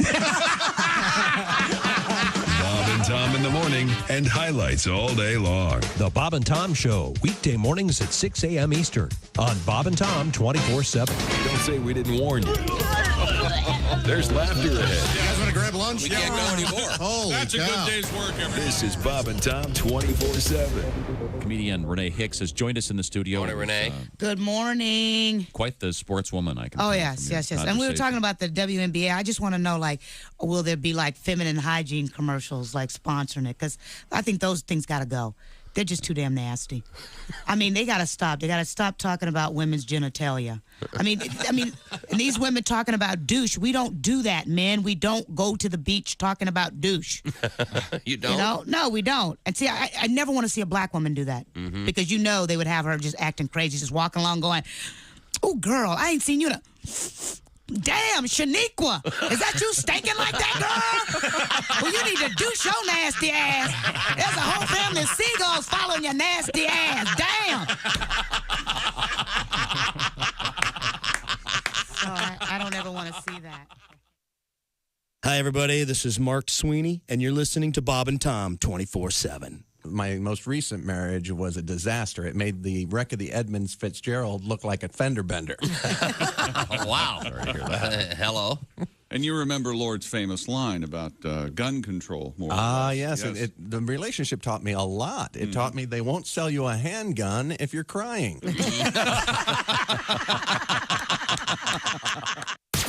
You're listening to Bob and Tom 24/7. You're so weird. You have no idea. Essential Morning Radio. This is Bob and Tom. Hey, welcome back to the Bob and Tom Show. Christy Lee at the news desk. Hello. There's Pat Godwin in the performance room. Hi, chick. There's Josh Arnold. Hey, chick. The upside sidekick desk. There's Ace Cosby. Hey. Manning the track phone hotline, hot phone. There's Willie Griswold. Good morning. I'm Chick McGee, and here's Tom Griswold. Thank you very much. A lot of letters. Bob and Tom at bobandtom.com. Regarding practical jokes, Chick, your question. Yeah. This is a pretty good one. Put vanilla pudding in a clean, empty mayonnaise jar, label intact. Okay. Walk around in public eating the pudding straight out of the jar. Yeah, that is good. Pretty funny. Christy doesn't like mayonnaise. You're making her sick. Oh, but it would be really funny then, Christy. Oh, yeah. You could do that. Enjoyable. Logan has written in and says, Logan. Logan. I work for a fire department. Can you lift me out? I have to make a boom. He works for the fire department in Kentucky, and he says, we do a practical joke all the time where we stick a bouillon cube inside the shower head. So when one of the guys goes to take a shower, the water goes through it, and he comes out smelling like chicken. I like that very much. I would imagine they've got a little bit of downtime to play some jokes on each other and keep the camaraderie up. The hang at the fire station has to be the greatest. Some of the best food I've heard ever. Oh, yeah, sounds good. That's a good, I like that one. Bullion cube in the old shower head. And, could you grab that? Hello, Bob and Tom Show. Hey, Bob and Tom, it's Donnie Baker. Donnie, how are you, sir? I'm good. So get this, over the weekend, I decided to kick back, relax on my front porch a little bit. Oh, nice. And just past time, I started counting the hot milks going by in minivans. Nice. And after 10 minutes, it was exactly 0. Oh. So then I start keeping track of all the trucks going by my house.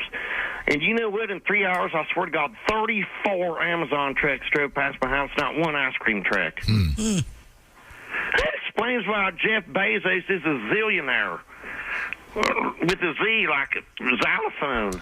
I swear to God. If Bezos really wants to make some cash, have his guys start selling push-ups and Choco Tacos to kids right off the rack in the same truck. Great idea. What do you think about it, Tom? You already got their parents' money. Get some of the kids' cash as well. It's a $1 billion idea, you ask me. And then, so yesterday, Amazon guy pulls into my driveway. I start thinking, why did I forget that I drunk ordered this time? Christy, you know what I'm talking about. Oh, boy, anyway, do I. I opened the package up. It's a samurai sword. Wow. Let me tell you, this thing's pretty badass. Check out seeing your pictures. It's super authentic, too. It has made in China engraved right on the handle.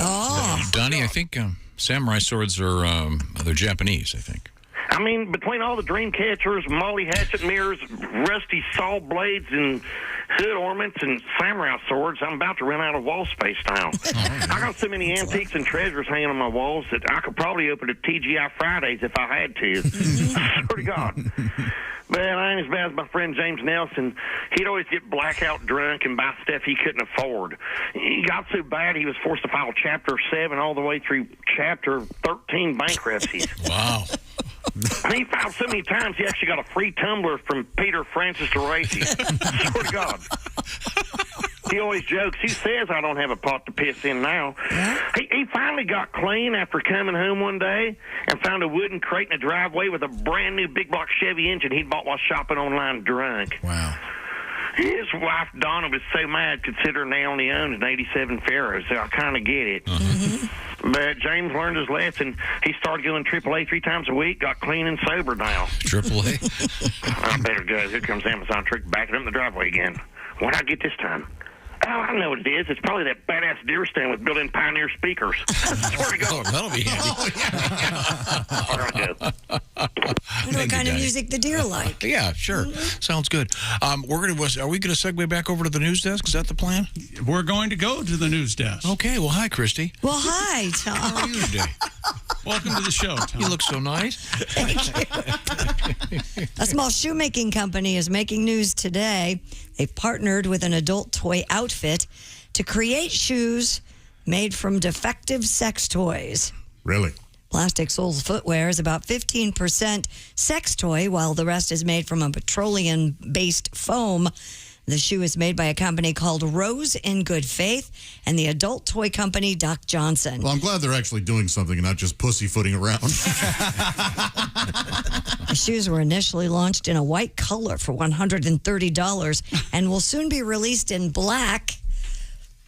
So they're made of... Defective, and I read defective and unused sex Oh, yeah, okay. toys. All right. Okay. Yeah. So dilds? Kind of. Yeah, I guess. So do they melt the material down? They Do you must. buzz when you walk? Yeah. Hey, how come your shoes are vibrating, Josh? Dildos on they hollow it out and put your feet in there? A dildo? Yeah, it's approximately 15% sex toy. Yeah. You know, by that logic, so is a cucumber. I mean, so, I don't know. Okay, there's a picture of these things, and they just look like regular shoes. They look like kind of like exotic Crocs. Okay, yeah, no, they're not going to make them. They can't have. So this is just about the plastic, right? This isn't about the. It's a good use of materials. Yeah. That would otherwise go to waste. But it would be funnier you know. How's our ocean? If your shoes looked circumcised. Hey, that'd be funnier. Or like big fleshlights, and you just kind of stick your feet into them. Yeah, like slippers. I hope even after this, though, they have the good sense to take these, even though they repurposed, and have these shoes to throw the used shoes into the ocean. I think that would. Oh my God. That is what you're supposed to do, right? Yeah, right. All trash and plastic. I thought you cut them up and flush them. That always works for me. Pat, do you have a song? Yeah, little Paul Simon. All right. All right, what do you got here? Paul Simon? Vagina. Paul Simon, huh? Okay. I said vagina, vagina. She got dildos in the soles of her shoes. I said vagina, vagina. She got dildos in the soles of her shoes. All people say she's trendy. She's got dildos in the soles of her shoes.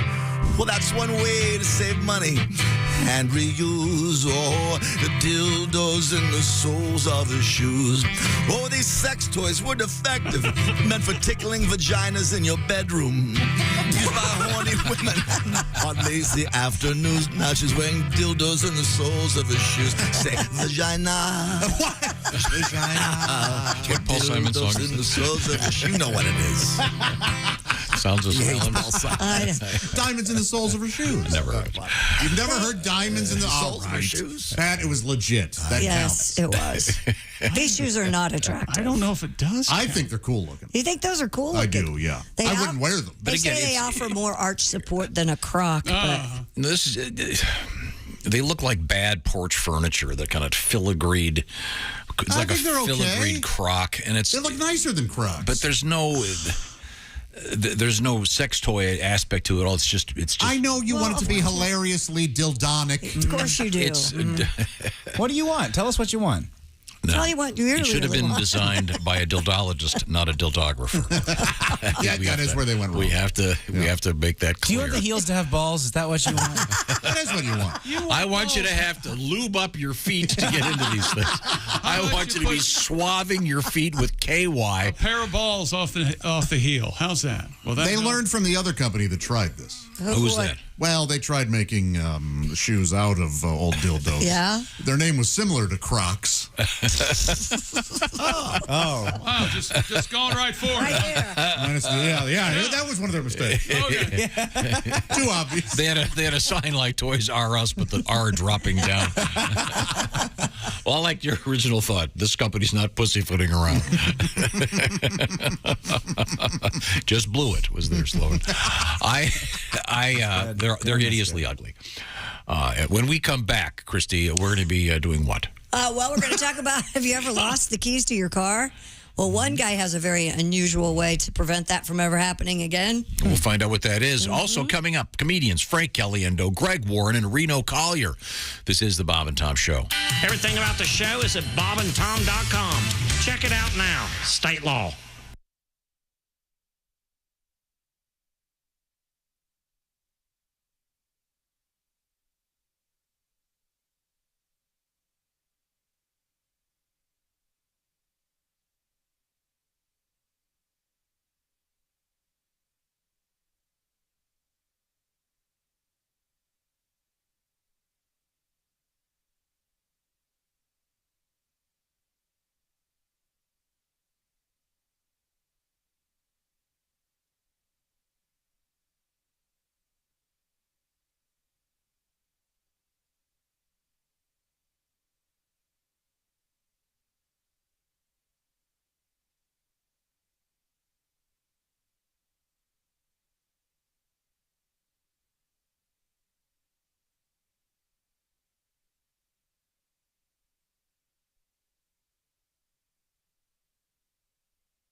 and Tom 24/7. 24/7. 24/7. Hope you're having a good morning. Thanks so much for joining us here on Bob and Tom 24/7. By the way, Greg Warren is going to be appearing at Zany's up in Chicago coming up Thursday, September 1st through Saturday, September 3rd. And then the Jukebox in Peoria, Illinois. Greg Warren coming up Friday, September 16th and Saturday, September 17th. You can find out his complete schedule at gregwarrencomedy.com. But Greg Warren on the way with another edition of The Warren Report on a Monday later this morning, and Reno Collier as well. Still got Frank Caliendo. We're locked and loaded on a Monday right here on Bob and Tom 24/7. Good morning. Good morning. I'm Mark Allison. With things you may have missed, Apple regularly issues updates to the software powering the iPhone. Sometimes it's okay to dawdle when it comes to installing them, but that's not the case with its latest. An upgrade Apple released Wednesday to close a security hole that could allow hackers to seize control of iPhones and several other popular Apple products. Security experts warning everyone with an iPhone should install the update as quickly as possible to protect the personal information people typically store on a device that has become like another appendage for many. A few close plays at the plate over the past couple weeks have infuriated MLB catchers. Cleveland's Austin Hedges and San Diego's Austin Nola tagged out runners at the plate, only to have the calls reversed after video review, umpires deciding both catchers blocked the plate. It's a difficult play for catchers who aren't allowed to block the plate without possession of the ball. It's also a difficult play for umpires who have to make a judgment call that's got plenty of gray area and currently upsetting catchers across the league. And that's a look at things you may have missed. More of the Bob and Tom Show coming up. Hey, Shooter, it's Kenny Tarmac. Hey, we just landed. I'm an ORD, just got in from TPA through ATL. And hey, guess what else just landed? The Bob and Tom app. I know. Now, thanks to the Bob and Tom app, even if I have to go all the way from Foxtrot 20 down to Alpha 4, I can still listen live, see their videos, find an affiliate station, use the alarm, and even send a message. This is Kenny Tarmac signing off and reminding you everything I touch turns to sold. Hi, this is Dr. Will Miller, and you're listening to Bob and Tom 24/7, which begs the question, why do you need Bob and Tom 24/7? Life's too short to hang out with a bunch of ass bags. That's the one. I love that song. And we're way too young to waste precious time with dickweed. And you'll know one when you see one, 'cause he'll look a lot like me. Life's too short. Dun, dun, dun. Life's just way too blank and short. Life's too short to hang out with a bunch of ass bags. You're listening to Bob and Tom 24/7.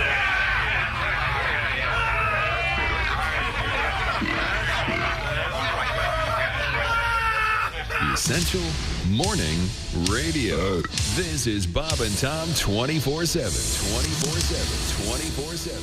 Jimmy Schubert is our guest. I'll tell you something happened to me the other day. I was in this diner getting breakfast, and I'm looking at the menu, and I get a stick on the menu called a protein scramble, and I'm looking at it, and basically it's an egg omelet with chicken meat in it.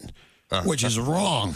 I mean, you don't take the eggs out of the chicken and then cook the chicken and put it in the eggs. Okay, that's too much chicken. I don't know who's back there cooking some kind of poultry serial killer, some barnyard strangler. That's an omelet that spans 2 generations. That's wrong. That's not breakfast, that's a vendetta. You know? That's like taking your hamburger and dipping it into your milk. You don't do it. It's not kosher. You got to separate some things, you know what I mean? Lowell Sanders is here with us. I'm on the road. Now, Lowell, are you a single man? Yeah, I left a wife in Detroit. Oh, okay. I see how it works. Police should have found her by now. I'm kidding. They won't find her. Ain't no way. You're that good, aren't you? Well, they don't say we didn't warn you. Oh, my God. There's laughter ahead. This is ZZ Top coming up Friday night. Hey, welcome back to the Bob and Tom Show. Christy Lee at the news desk. Howdy. There's Pat Godwin in the performance room. Hey, chick. There's Josh Arnold at the upside sidekick desk. Hey, chick. There's Ace Cosby. Chick. Manning the track phone hotline. Willie Griswold's here. Chick McGee. I'm Chick McGee. And Tom Griswold, we have a special guest. We do the handsome factor in this room way up. That's every day. Well, besides yourself, of course, Ace. It's Frank Caliendo. And Frank is one of our favorites. Frank is a great stand-up comedian. He also does the impressions. I do a few, yeah. I do a few. Look at Willie's just holding back, I can see. It's funny. You know when your dad's being a goof? Sometimes that happens to me at work, and I just have to watch him be really silly in front of everybody. I was saying to Willie, I've got a picture of you when Willie was in high school, Frank, backstage in Cleveland. Mm-hmm. With your friend Mark. I should have brought it in. Maybe I can have someone bring it. Yeah, no, go get it. Have you signed it? No, we have no problem. I'm not busy. I can do it right now. Frank is on his way to the Improv in Milwaukee coming up Tuesday evening, then the famous Acme Comedy Club in Minneapolis Wednesday and Thursday of this week. And then you're going to be at the Del Lago Casino in Waterloo, New York coming up Friday, September 23rd. And then September 24th, Rivers Casino Event Center in Schenectady. Yeah. Oh. Yeah. All coming up. Yeah. I got a technical question for you. Have you ever been asked, and this can be a yes or no, you may not be able to expand on this. Great question. Have you ever been asked to do... How they teach you in broadcast You'll school. see why. You'll see why in a second. To do what they call looping, to do the voice of an actor who can't either get back either because they're dead or they're unavailable, and they say, hey, Frank, can you come do... I've done a little bit. I'm not a really... I'm okay as a voice matcher. Most of the time, my impressions are over the top, silly, and I try to create a character with them. So I have friends that do a lot of that. A guy named John Bailey who does the Optimus Prime stuff. Ross Marquand, if you know him, Walking Dead, and a bunch of. And he was he actually did it for Avengers Endgame and Infinity War. He was the Soul Stone Keeper. Yeah. So. My worry was always you do too much of that, and then they start thinking of that's what you are in the industry. So if you're not doing something else at the time, you just do that. That's all they start doing is throwing you voice actor work, and then you can't break in and get on screen more. And I've chosen to go the other way, where I just don't get on screen more at all. Sure. But I held. I've still got my dignity. That's right. Now, if they, for example, with the game Madden. Okay, so do years they ever ago, want you to come in and do Madden voice? Well, they don't have. John Madden's not in the game anymore. They bought it from him. I know that they own it. I think years ago they just bought it out, and he's like, "Hey, how much?" And he's like, "Not enough." So because they tried to go away. My understanding is they tried to go away from having John Madden in the game. Not just that, but having the game not called Madden. But that's what people call it. Madden. They don't call it Madden football, Madden NFL football. They don't call it EA Sports football. They just call it Madden. So to go back a while, years ago, John Madden did a commercial where he had to sing. And so they brought me in, and they wanted me to audition. And I said, I'm not auditioning for this. They said, why not? I said, because he won't want me to do it. He doesn't like me. He didn't like me at all at the time. So I made them pay me to do the audition, like $1,000 or something like that, because I knew it was going to waste my time. So I went in, and it was chestnuts roasting on an open fire, Jack Frost nipping at your nose. And they're like, that sounds just like him singing. I'm like, I know. That's what I do. All right. And then, well, there are very few things where I have confidence in an ego. That John Madden impression was one. It was one well of the deserved. things. I hoarded out enough that I knew it worked. So they're like, "This is incredible. This is great. Thank you so much, and we'll use this." A week later, they're like, "We can't use this." I'm like, why not? Well, we can't say. Well, he didn't want it to be done. And then in the commercial, it was like, chestnuts roasting in an open fire. It sounded nothing like him. And there was a NASCAR driver who did another one. I don't remember who it was. But theirs was the same kind of thing. It was the best of Christmas songs with whomever the star sports person was. but they wouldn't use it. So and the story goes, I've told you this before, that I finally met him at the Super Bowl in Dallas. You met Madden? Yeah. Four Seasons Hotel. Not important to the story. Just wants you to know the type of place I'll stay. Oh, very nice. Very nice. When somebody else is paying for it. Yeah, absolutely. I double up and go Super 8 on my own. So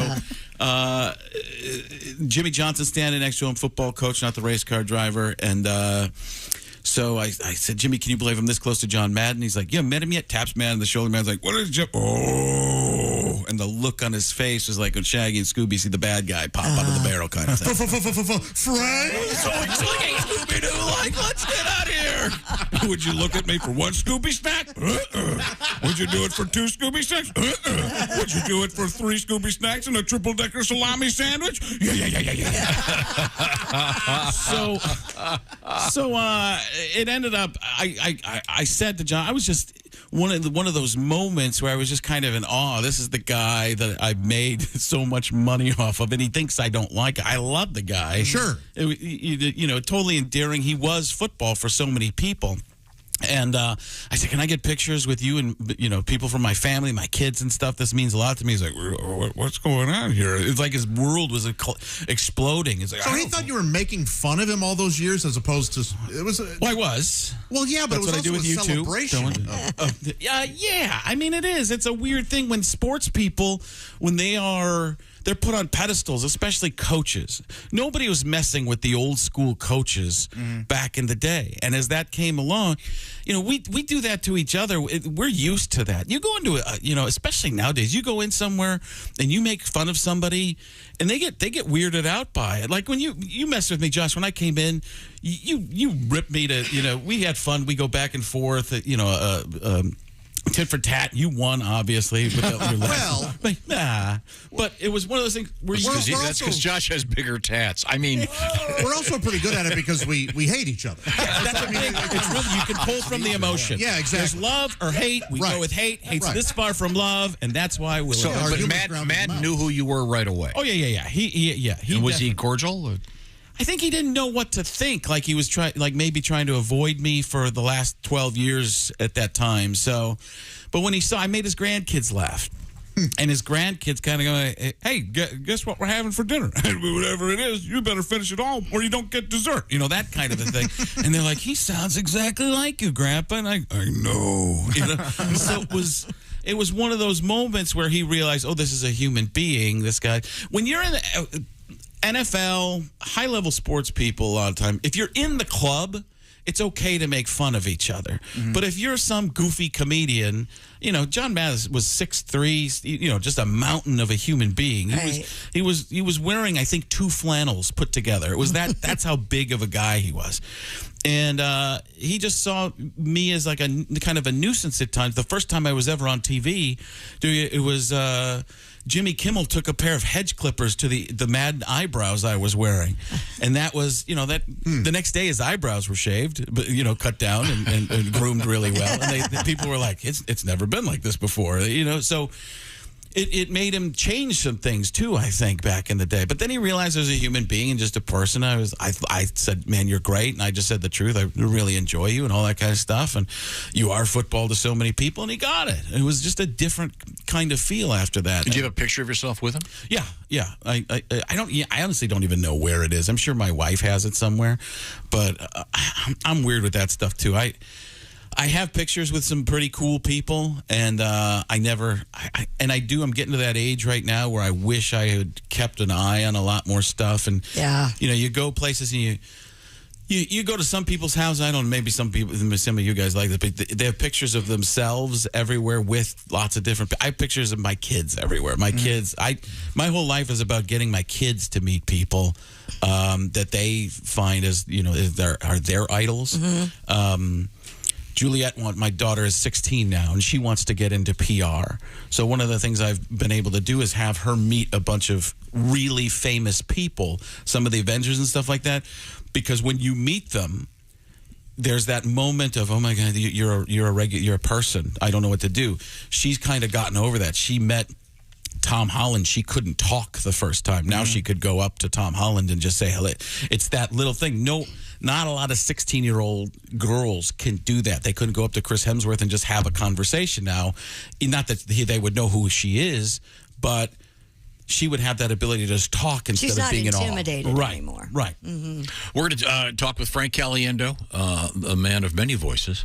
We also are going to demonstrate to Frank the art of the joke with Ace Cosby and the famed Ace Cosby joke of the day. That'll be a treat. Right now, Chick McGee is going to leave this building in a couple of hours. Yes, and go to the compound. In a fetal position. And you'll feel safe. And because I have Simply Safe, the do-it-yourself, install it yourself, design it yourself home security system. Advanced security technology with Simply Safe helps you sleep at night and gives you peace of mind. 24/7 professional monitoring. Simply Safe's agents call you the moment a threat is detected, sending police and first responders in an emergency. Even if you're not home, you can't be reached. And Simply Safe's customer first policies make sure you are taken care of with affordable plans starting at less than $1 a day and no long-term contract or hidden fees, because feeling safe at home shouldn't break the bank. Customize the perfect system for your home in just a few minutes at simplysafetom.com and design it yourself online. It arrives at your home, and then you install it yourself. And, of course, there's a deal because you know us. Claim a free indoor security camera plus 20% off with interactive monitoring if you go to simplysafetom.com right now. That's simplysafetom.com. Coming back with Frank Caliendo. Frank, what would Ted Knight say? We're coming right back. How would he say it? I'd probably say it from the grave, first of all. Yeah. Second of all, we'll be right back. Thank you very much. This is the Bob and Tom Show. Bob and Tom. They put the F in professional. Hey, just a reminder, we do have a couple of podcasts out there you can download and listen to for free if you're looking for a little extra content this afternoon or any afternoon. You get home and you're like, hey, I'd like a little more Bob and Tom in my life. Check out the Bob and Tom Show Extra podcast weekday afternoons around 3 p.m. Eastern. That bad boy gets dropped in. That Josh Arnold podcast where Josh discusses fun topics. You could learn something. And the Bits and Pieces podcast, a dive into the Bob and Tom archives where they discuss some of their favorite bits and pieces from the Bob and Tom Show.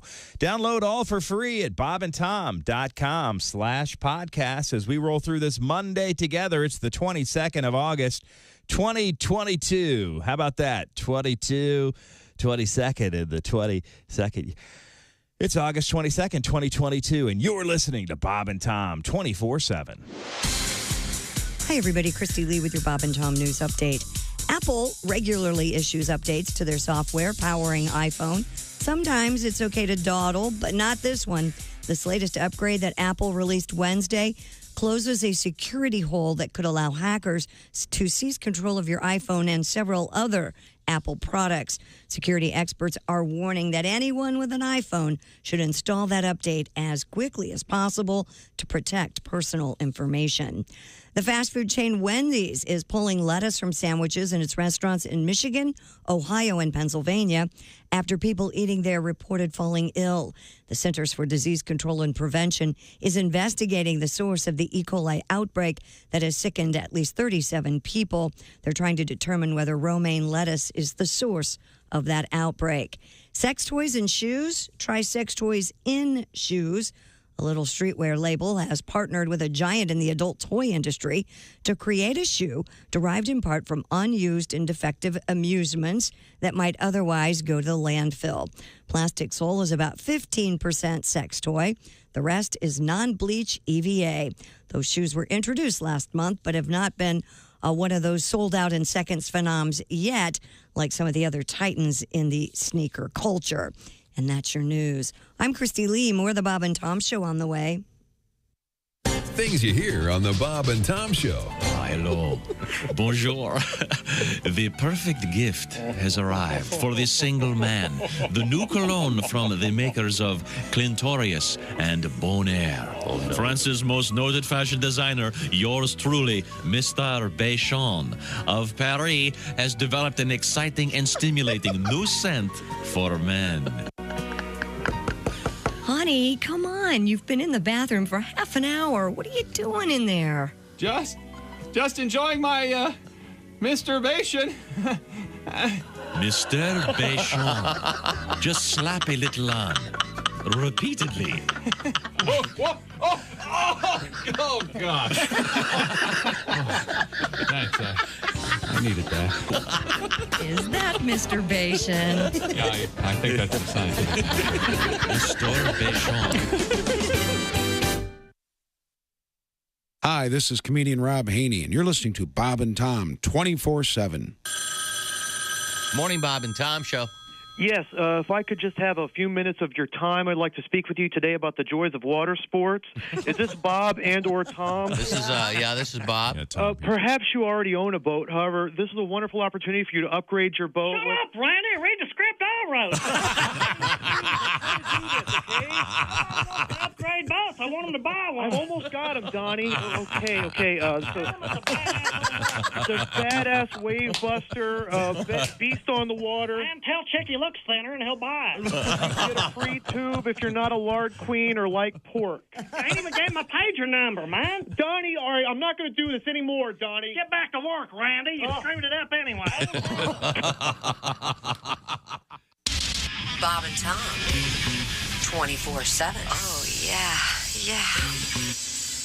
Now, Mike, we don't really know much about you. I think my favorite show right now is The Osbournes on MTV. I feel that's the greatest. Because I was always a big Ozzy fan, like back in the day or whatever. Black Sabbath? Sure, yeah, of all the Sabbath albums. But then the show comes out and you see him, when he's, shuffling around and yelling at his kids just like every other dad, well, it's a little different, Listen, man, Jack, you got to get the trash on the curb by 9 in the morning, man. You'll just sit there, to the next time, the trash people come around. I can't have trash sitting around. He's yelling about trash, man. I can't deal with this, He's the Prince of Darkness. I know, yeah. It's like, it's just like, I spent all day cutting out these coupons, man. I'm not spending $5 on, freaking grape nuts, But I can't stand the endorsements that come after that because everybody's going to have their own shoe and selling shoes and telling these kids to buy shoes because honestly, I don't care what kind of shoe an athlete wears, and neither should you. My question is, what kind of shoe does a black surgeon or lawyer wear? What is Johnny Cochran wearing? That should be the commercial. When you can get a brother off a double homicide the whole world knows he's guilty of, that's a bad shoe.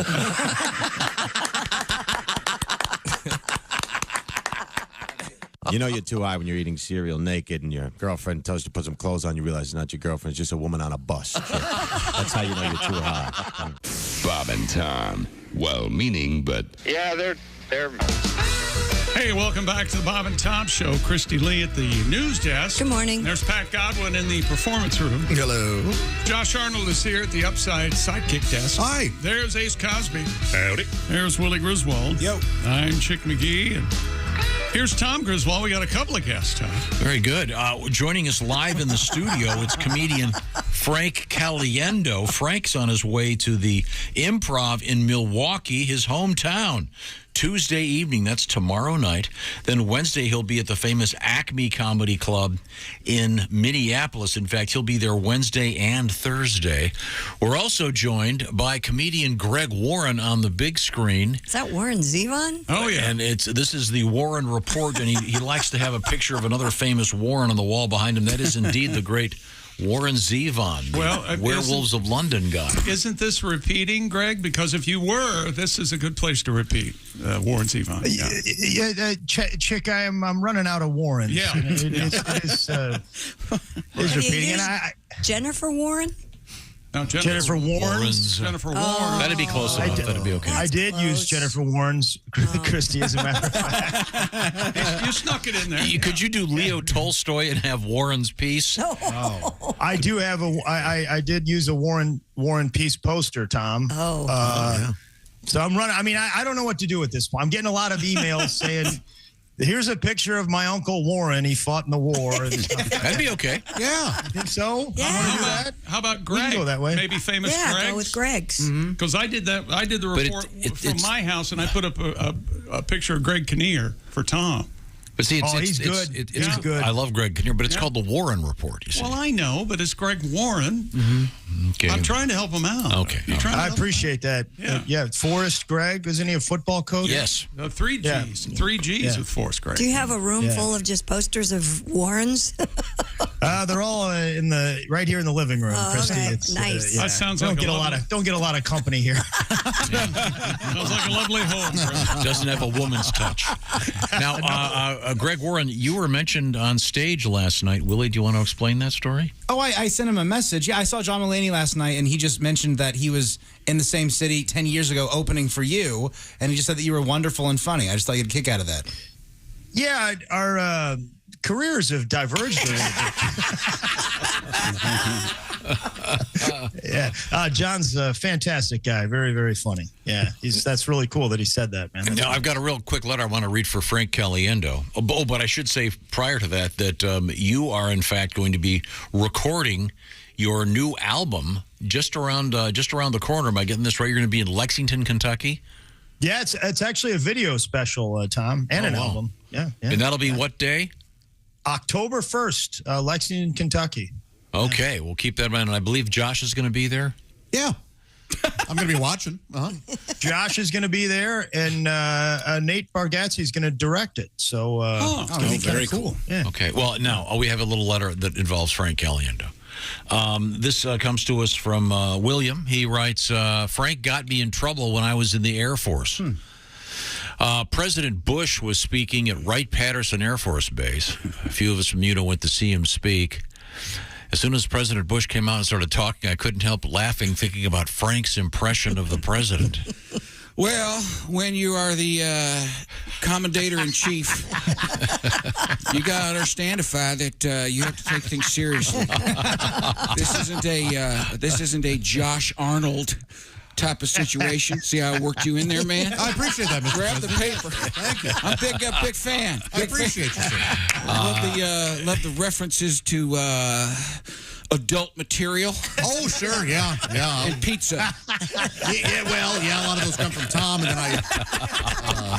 then Then I'm a fan of Tom, actually. I think you would be, yeah. Okay, thank you, Mr. President. Greg Warren and I have, I'm sorry to cut you off, but that's what everybody does here.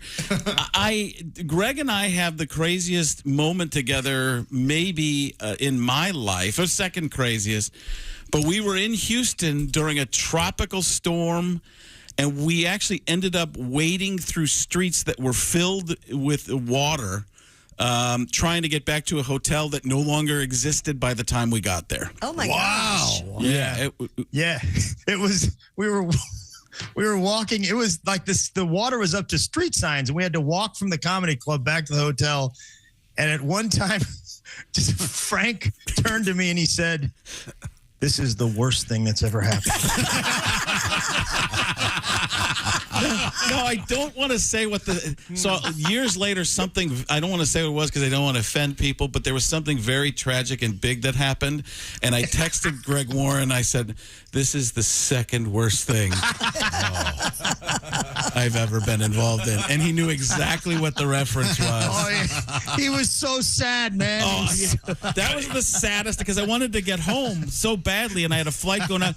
And I looked at Greg and I go, I don't think my flight's going tomorrow. And he looked at me and he's like, I don't think your flight's going ever. This is pre-Walking Dead, but it was very Walking Dead kind of feeling. And oh yeah, man. We were worried about snakes. I bet. I mean, it was unbelievably. It was scary. Gators. Absolutely. Did you stay as yourself, or did you go in character and say, "What would Morgan Freeman say?" Exactly. Greg and Frank walked through 500 miles of the filthiest slop I can't even imagine. Or maybe I just don't want to. Truth is, Greg seemed to be holding it together pretty well. Frank was a mess of sloppy something I can't say. Thank you, Morgan. Sorry, I had to do that. Now, I thought for both of you, I could demonstrate something right now. I'll be professional comedian Greg Warren, professional comedian Frank Caliendo. But you probably wonder how does one get to the essence of comedy, and of course that's done on this show with. Oh boy. I'm sick and tired of people griping about the price of everything. $3 for coffee, $5 an hour to park, $2 milk, I'm going to stop inviting people to my house.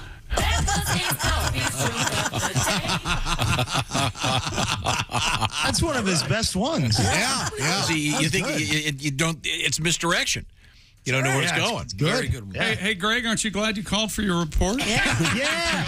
Oh, dude, at this point, I would save it for next week. No. We got Hey, plenty Chick, of you want time. to do sports?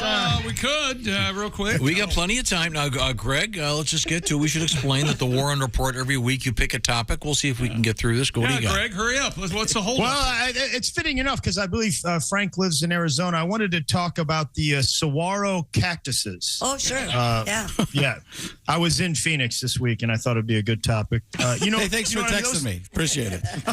Good. Are these those are the ones with the arms? Right. Yeah, and all the Old West posters, like the New Riders of the Purple Sage album cover. Yeah, that's really Or good. just like that. I don't know. I would have gone with Roadrunner, but the botanist name, the science name, they are named after Andrew Carnegie. They are called Carnegia gigantea. Oh. I guess Carnegie funded some sort of research for cactuses back in the day, which that's real juice right there, isn't it? You know, like, you got a building named after you? That's cute. You ever been to the desert? These things, they can expand. You know, they have those pleats, which allows them to take in water. So like an accordion, they can expand or contract. Unlike an accordion, they're cool. You know those the spines, the prickly things on them? Yeah. They can grow like 3 inches long, and they are the consistency of steel needles. Apparently, one time a bighorn sheep ran into it, and it penetrated his skull. Oh, wow. My goodness. Yeah. He died. Yeah, did he die? Yeah. All right. Succumbed to his injuries? Yeah. They're not. Morgan, how would you describe the incident? Well, I believe there was a pretty good chance of that happening. Thank you very much. They're not poisonous, though. Okay. The needles, which tell that to the sheep. Yeah. Mr. and Mrs. Bighorn, we just want to let you know that there was no infection that took place when your son jabbed a needle into his skull. Right about that time that needle jabbed into him, he started to wish it was poisonous. Might have ended things a little quicker. The roots, they're not very deep. They're only about 2 to 4 inches below the surface. Oh. And the roots radiate out as far wide as the cactus is tall. So, Josh, if the cactus was 10 feet tall, how far would those roots radiate out? Yeah, you're so smart. Show your work. 10 foot tall. I'm going to guess. Oh, boy, 100 feet? No, you imbecile. Again, they're as far wide as they are tall. Oh, yeah, 200. This guy's a moron. Huh? You can say cacti. That's the more formal plural form. But you can also say cactuses. That's a little less formal. So when I'm talking to most of you guys, I'll say cactuses. If I'm talking to Ivy League educated Tom, I'll say cacti.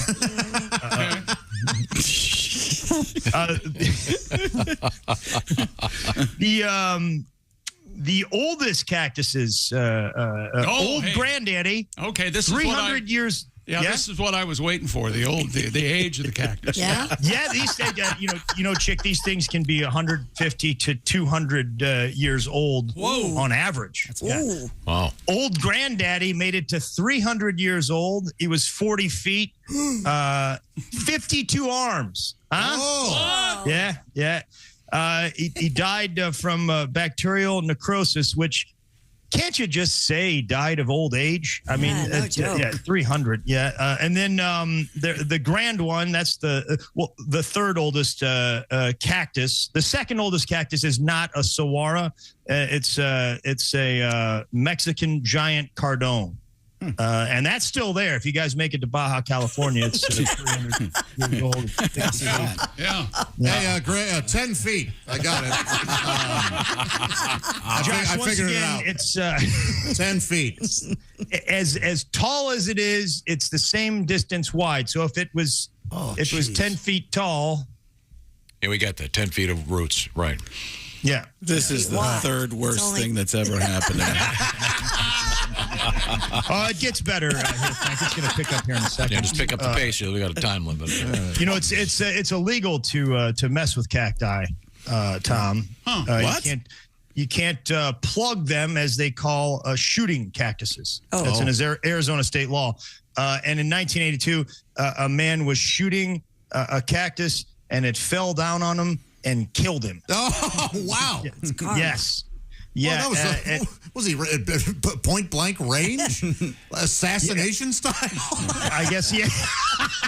Just executing him? Is the cactus coming after him? so. What? He thinks he's a big On your horn. knees, cactus. You think he's a big horn sheep? Is that what? Hands up. Oh, well, I see you already got your hands up. Skip down. Skip down. There must have been a second shooter. And the Austin Lounge Lizards, they wrote a song about that, about a guy dying while shooting a cactus. Yeah. Interesting enough, a side story. When I was in Austin one time, I met a guy that called himself Lizard Man. I did. He was at a comedy show. He had green scales tattooed all over his body and a forked tongue. And I was talking to a buddy of mine, Mike McCrae, that lives in Austin. I was like, hey, man, I met Lizard Man. He was like, which one? I don't know if you guys been to Austin. There's a lot of freaks. By the way, that Mike McCrae, best impressionist I've ever heard. No one gets even near it. No. I'm going to actually have to agree with you.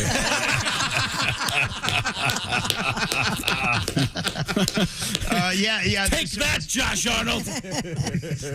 You win this round, Kelly.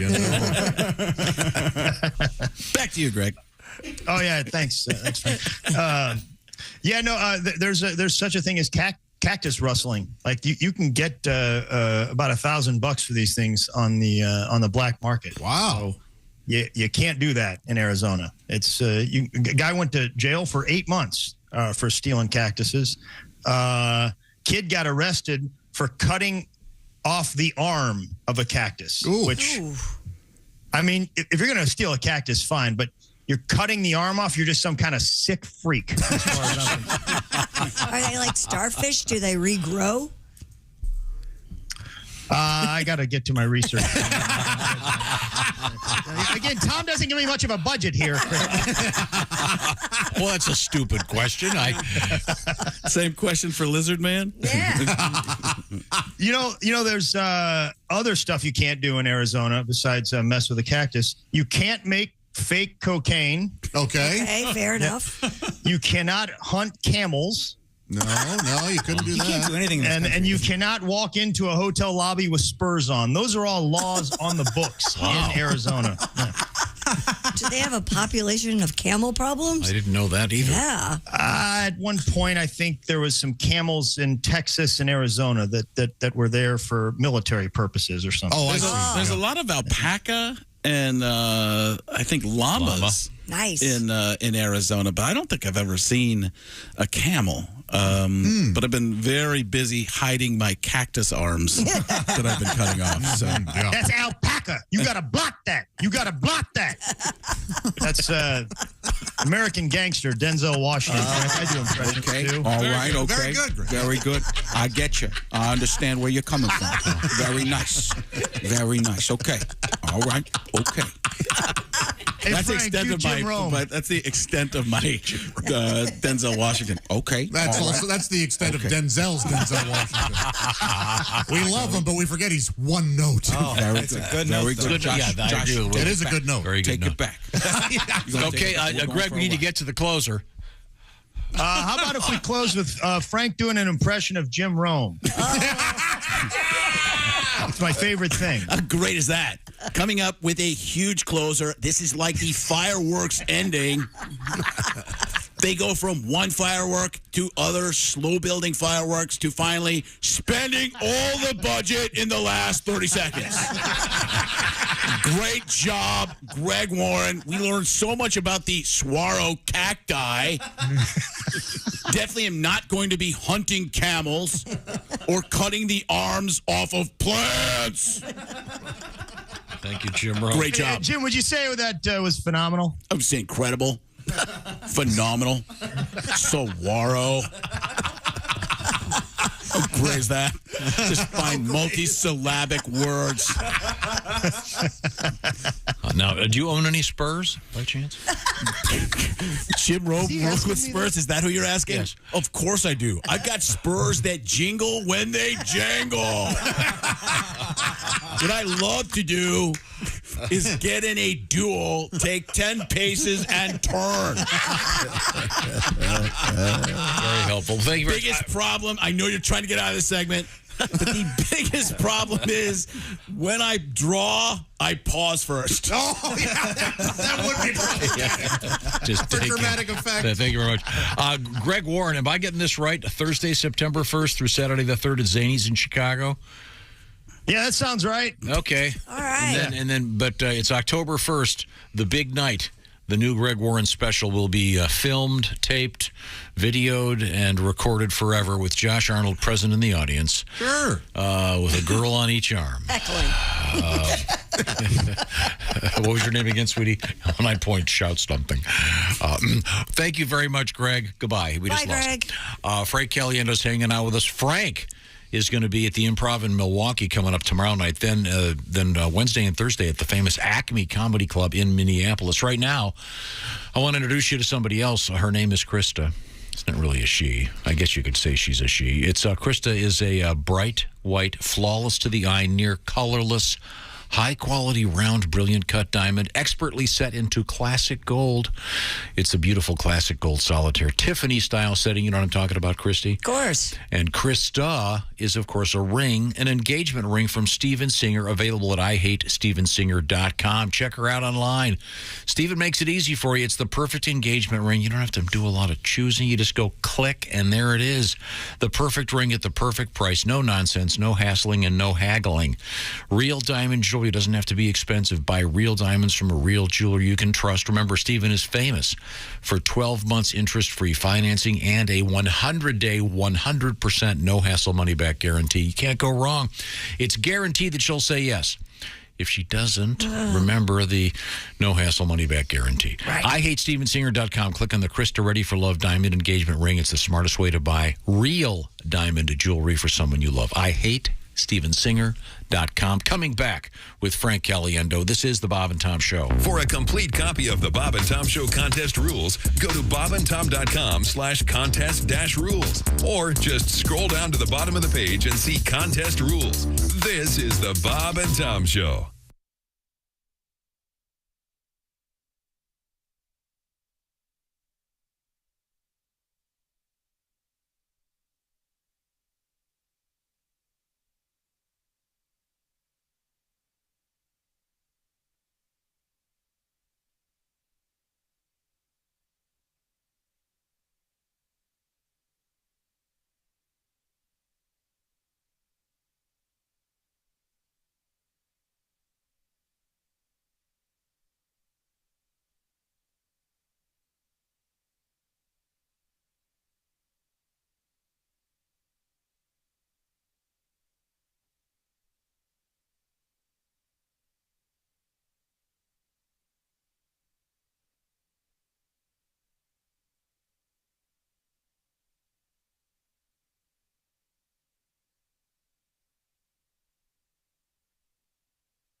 Things you hear on the Bob and Tom Show.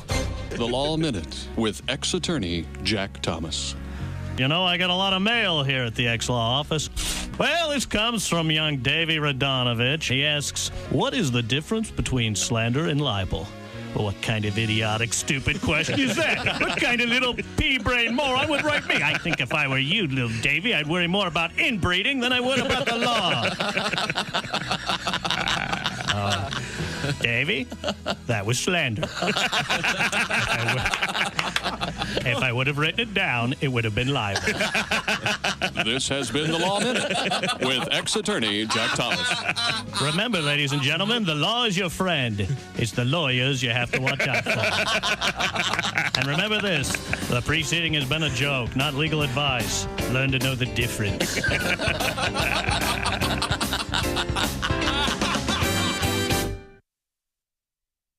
Good morning, sunshine. Bob and Tom 24/7. 24/7. 24/7. Payday's right around the corner, but you don't need to wait for payday. Just head on over and treat yourself right now at bobandtomstore.com. We've got the brand new Bob and Tom Show hat for 2022. The hoodies, the hooded zips, collared work shirts that look beautiful and have the Bob and Tom Show logo right there on them. If you're a Bob and Tom fan or you have one in your life, get them some gear and they can represent the show as they walk about their daily life. We love that. We want to see every trucker in a Bob and Tom Show hat. Our clothing sizes small up to 5XL. Our hats adjustable, fit any size head. Nothing to worry about there. Just go to bobandtomstore.com. Click on the new tab to see the latest and greatest we have in inventory. And again, as a reminder, if we don't have your size, check back because we're always restocking at bobandtomstore.com. I'm Chick McGee with your Bob and Tom Sports Update. Patrick Cantley, a winner again at the BMW Championship in Wilmington, Delaware.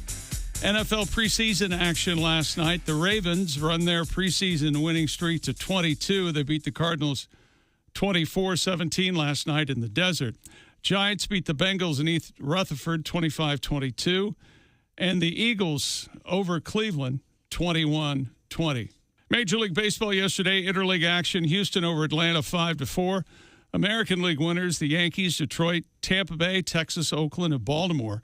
White Sox at Cleveland, that one postponed. National League winners, the Reds, Milwaukee, Mets, San Diego, San Francisco, the Dodgers, and St. Louis. And WNBA playoff action, Dallas and Seattle get the wins. I'm Chick McGee, and that's your Bob and Tom Sports Update. Ladies and gentlemen, Bob and Tom. Researchers are saying monkeys are masturbating using stones. What you failed to mention, at least they aren't taking masturbation for granted. Granite. Oh, so close. Really aced it up. Yeah, you aced it up. Words. Words are funny, except when they're told like that.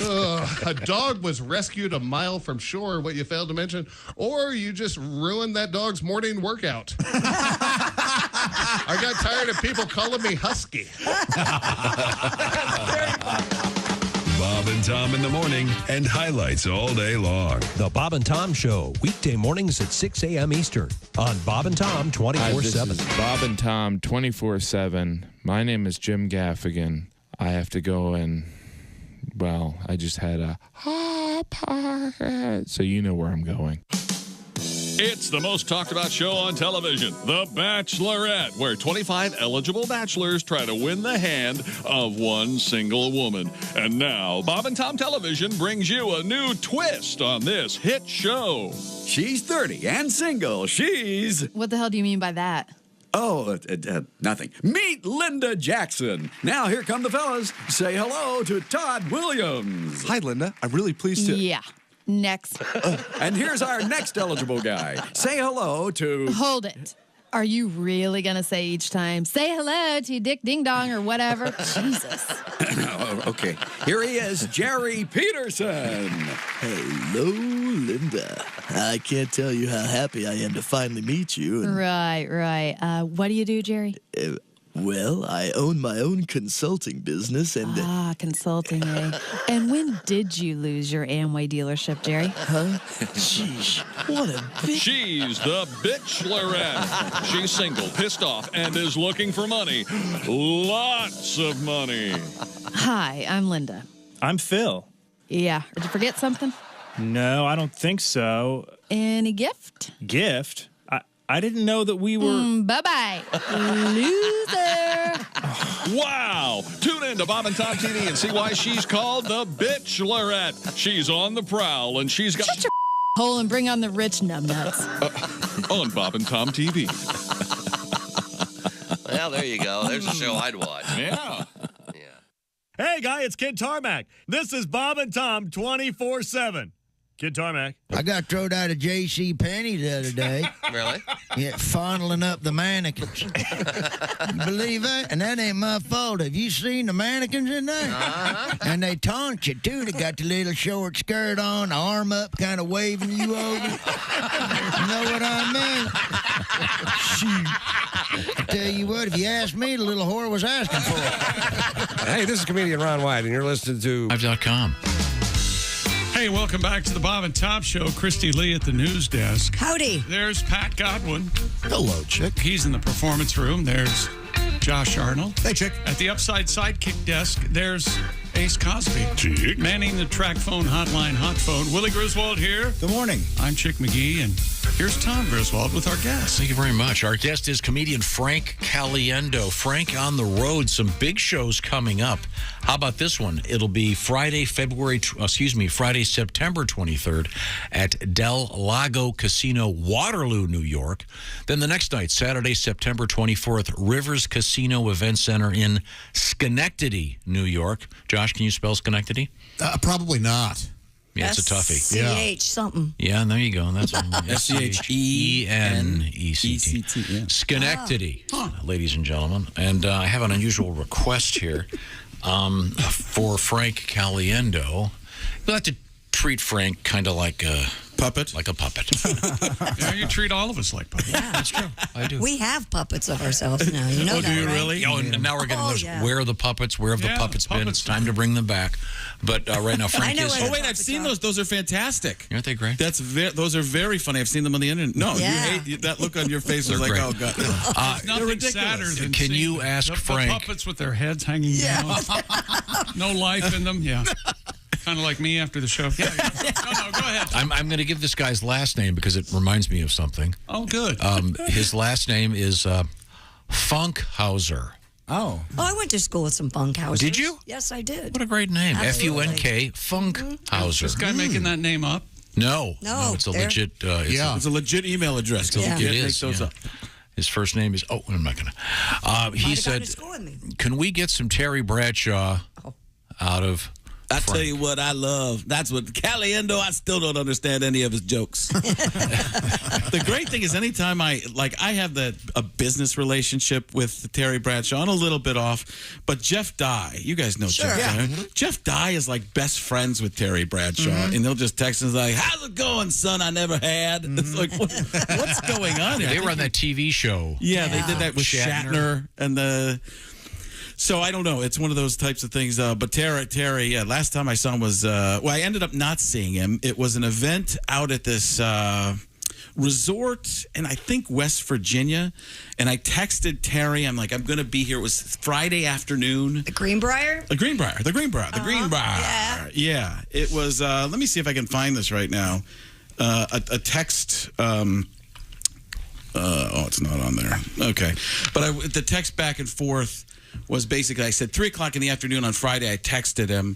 I heard back. I was like, "I'm going to see you tomorrow. I heard you're doing a show tomorrow morning.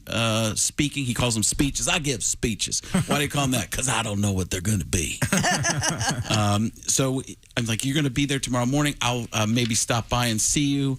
Let me know how you're doing." All right. So it comes the next morning, 6:00 in the morning. He texts me back the next day. "Hey, Frank, got your text.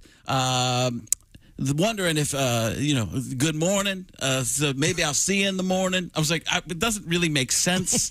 And then I guess he went up there and started talking about, "Where's Frank? Is that fat little guy here somewhere? Where is that strolling, bowling little guy?" He's like, I'm sweating.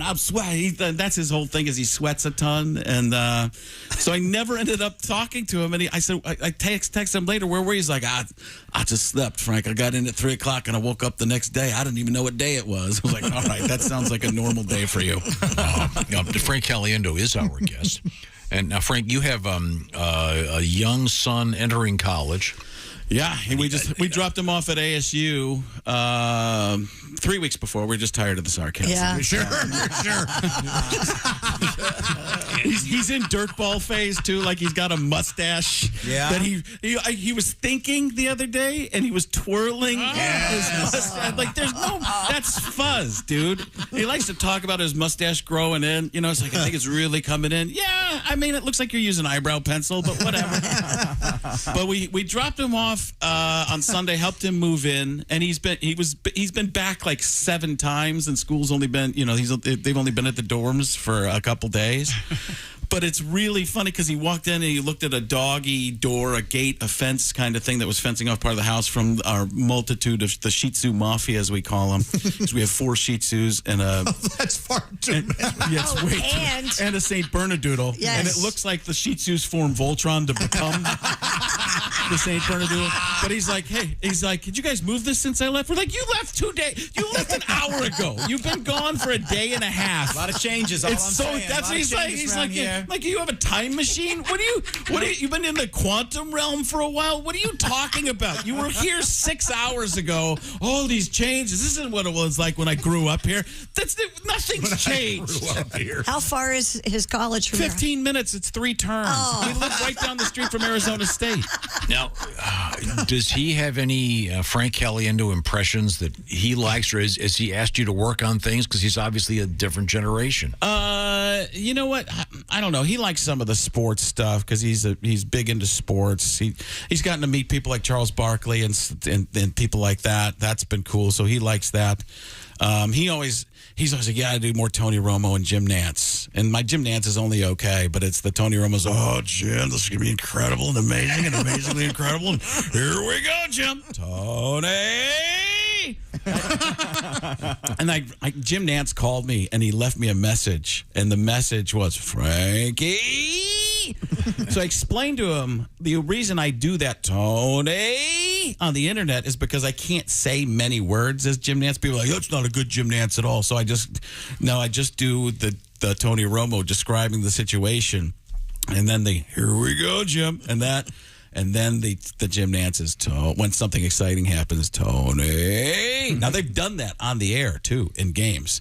Like, they've called back to me. It was a Kansas City game a couple of years ago. Oh. Mahomes was scrambling, and you could tell because Tony Romo started doing an impression of me doing the impression because his voice is actually a little bit higher. He's up here, and I do it down here. And you heard Tony Romo go, oh, Jim, take a look at this. Here we go, Jim. And then Nantz screwed it up, like one of the greatest broadcasters of all time. He's like, here we go, Tony. And he's like, oh, no, you're supposed to go, here we go, Jim. Tony! Now, how about Juliet? Your daughter, what is she in high school now? She's a junior. Yeah, she's doing real. She wants to get into PR, like I was saying before. She wants to. Does she have any Frank Caliendo impressions that she likes, or? Here's the problem: the impression that both of them do has been canceled recently. So that's a problem with the impressions is you never know who's going to be canceled and for how long. So yeah, she can do a few. She does. What's the I can't think of her name, but you look like the 4th of July. She does that. Jennifer Coolidge? She does a great Jennifer Coolidge. Yes. Oh, wow. Yeah. Oh, Juliet's very funny. Both kids are, Joey's more dark humor. It's a lot of pure evil coming out of him. And Juliet does it. Juliet's got a little bit of that, but she said it was with a smile, and she's cute, so she said it just comes off different. It's like, he's more Daniel Tosh-ish, where you watch Joey and you're like, dear Lord, what have I done as a parent? what have I missed? But Juliet, yeah, she's doing well. She's having fun, and we'll see. She's not going to be doing impressions on TV like her dad. She's in a play now for school. So oh, really? We'll see. Yeah, she's.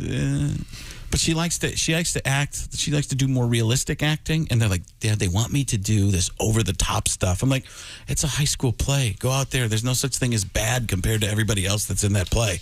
Just go out there and be big. What about the opposite of that? Frank Caliendo is Macbeth. Well, I think it would just turn into everything else. It would be Morgan Freeman doing Macbeth or something. I wouldn't mind hearing that later. When we come back, Frank Caliendo and Reno Collier will be joining us in about 25 minutes. This is the Bob and Tom Show.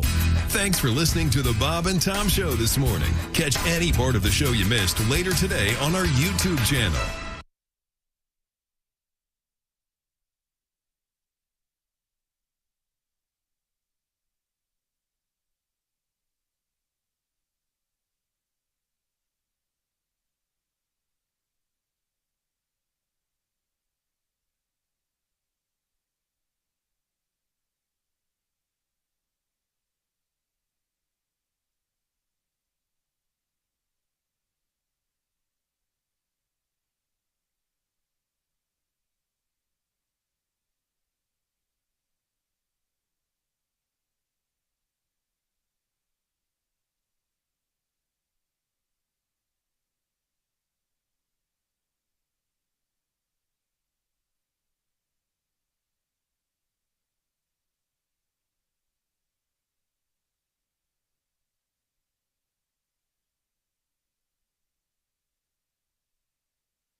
Things you hear on the Bob and Tom Show. All right, this magician, he gets his job on a cruise ship. So he's working this cruise ship, and he does his act every night. In the front row is the captain of the ship with a parrot on her shoulder. So every night he does his act. Well, by the third night, the parrot starts figuring out his magician's act. So he starts heckling the magician, and it's in his sleeve. It's under his hat. His assistant has it. So that night, they hit an iceberg, and the ship goes down. The magician wakes up floating on a piece of driftwood, and the parrot is sitting on the end of the driftwood, and they stare at each other for 2 days and don't say a word. They just look at each other all mad. Finally, the bird goes, "I give. Where's the boat?"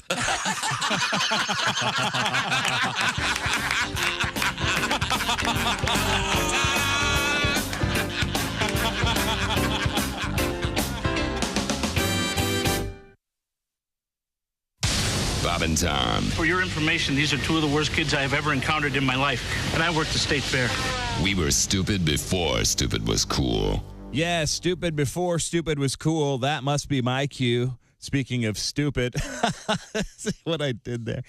Good morning, I'm Mark Allison. Thanks for listening to Bob and Tom 24/7. The man, Frank Caliendo, again, going to be appearing at the Improv in Milwaukee, Wisconsin, coming up Tuesday night. That's tomorrow night, the 23rd. And then Wednesday and Thursday of this week, the 24th and 25th of August, Frank Caliendo live on stage at Acme in Minneapolis, Minnesota. So check out Frank Caliendo on stage live. And here with us in studio this morning, FrankCaliendo.com for more. Hi, everybody. Christy Lee with your Bob and Tom Entertainment News. A horror movie convention promoter is insisting authorities follow up charges against actor Gary Busey involving alleged sexual offenses at an event in New Jersey earlier this month. The 78-year-old actor was charged Friday with fourth-degree criminal sexual contact, attempted criminal sexual contact, and harassment after the August 12th through 14th Monster Mania convention in Cherry Hill, New Jersey. A Busey representative hasn't returned a message-seeking comment. Jennifer Lopez and Ben Affleck said "I do" again over the weekend, but instead of that late-night Las Vegas drive-through chapel this time, it was in front of friends, family in Georgia. According to People magazine, the wedding was held at Affleck's home outside of Savannah, Georgia, with all their kids present for the proceedings on Saturday. And Michael Bublé is a dad again. He and his wife gave birth. No, God, quit ad-libbing. And Michael Bublé is a dad again. He and his wife are parents to a baby girl born last week. Silo Yoli Rose Bublé joins 2 sons and 1 other daughter. And that's your entertainment news. I'm Christy Lee. More of the Bob and Tom Show coming up. Hey, man, it's Donnie Baker. And the fact remains there's nothing better than being a VIP. And I don't mean like us dudes on Pervert Rabbit Xanadu's. I'm talking about a Bob and Tom VIP. Best thing, you'll never miss another minute of the show. I swear to God. You can hear the show here in the morning, and then because you're a Bob and Tom VIP, you'll get the podcast of the entire show, a 12-month library of podcasts, hundreds of Bob and Tom comedy tapes, and a 60-day video archive of the show. Bob and Tom VIP. You have to get it. It's state law. Hey, don't say we didn't warn you. There's laughter ahead. This is Bob and Tom 24/7. How many times have you been auditioning for like a civic theater production or a Broadway musical or a church show or a school show or something like that, and you had a great audition, you sang a song, maybe you told a joke or two, and then the director comes up to you and says, great audition, kid, and your resume looks good, but do you know any pig Latin? You'll never be caught in this position again if you enroll now in Hachi's Academy of Theatrical Arts and Pig Latin. At Hachi Academy of Theatrical Arts and Pig Latin, you'll learn to act your way through some of the world's greatest theatrical masterpieces, and you'll do them entirely in Pig Latin. Things like Death of a Salesman. Play at ye, ime ad day. Oh, nay. Umbe. Oh, nay. Umbe. Old reruns of Hogan's Heroes. Ink clay. Ooh, yay, idiot, yay. Ooh, yay, ice ray. Enroll J. Orculter Bay. And, of course, the classics of Shakespeare. Ute eBay. Orye atne ute eBay. At they Izye Eye Eschenkwe. Other way, There's still some financial scholarships available for women aged 18 to 25. Let me teach you to act in Pig Latin. For more information, write to Haji or phone 1-800-UKSHME. Do it now.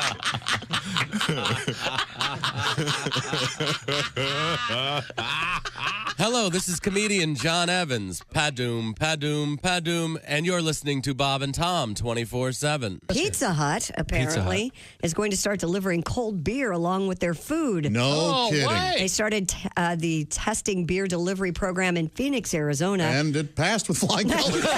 Yeah, everyone did. Yeah. So how do you prove that you're of illegal age? The company told Fortune magazine it plans to expand that. I'd like a large pizza, please. And 40 beers. Hi, this is Greg Warren, and you're listening to Bob and Kings of Leon. Hey, welcome back to the Bob and Tom Show. Christy Lee at the news desk. Howdy. There's Pat Godwin. Hello. He's in the performance room. There's Josh Arnold. Hi. At the upside sidekick desk. There's Ace Cosby. Manning the track phone hotline. Hot phone. Willie Griswold, hello. Good morning. I'm Chick McGee, and here's Tom. Thank you very much, Chick. Now we have a comedian, Frank Caliendo, has joined us in the studio. Frank's got some road work coming up. That will include September 23rd at Del Lago Casino in Waterloo, New York. That's a Friday night. And then Saturday night, September 24th, Rivers Casino Event Center in Schenectady, New York. Go That's see a fun word to say, isn't it? Schenectady. Schenectady? Yeah. Oh, there are a lot of fun names for I town. like that town. Schenectady. Tucumcari. Oh, yeah, New Mexico. No, Sure. my favorite, Josh. What is it? Walla Walla. Walla Walla, Washington. Walla Walla, Washington. That's a good one. Love it. Did you do that as Nixon? Walla Walla, Washington. Walla Walla, Washington. Hold on, I need some Josh Arnold Obama. Come on. Oh, I know. I don't do an Obama impression, but he is here. Oh, is he? Wow, Mr. Come on in, sir. It is me. That's uncanny. It is I. Michelle and I Netflix show. That's right. And Frank, we would like you to join it. It's not just the voice, it's the material. Expertly crafted. Let me be clear. Here's what I'm going to do. I'm going to announce a bunch of different people. Oh, yeah, mine might be better. No, it is. You think yours is better? Hey, okay. Frank's here. Josh is going to do impressions. On Wednesday, Joey Chestnut's coming in. I'm eating all the hot dogs. All right. Okay. Oh, there you go. Yeah. Now, when your kids were little, if you were reading them Red Riding Hood, would you do the voices? A little bit. They like to hear from me for the most part. I mean, really. Can we please just have a dad? There's a little bit of that. I'm like, well, this is how Daddy pays for you. My wife keeps saying that, like, why are you going on the road again? I'm like, well, because you have an Amazon account. That's why.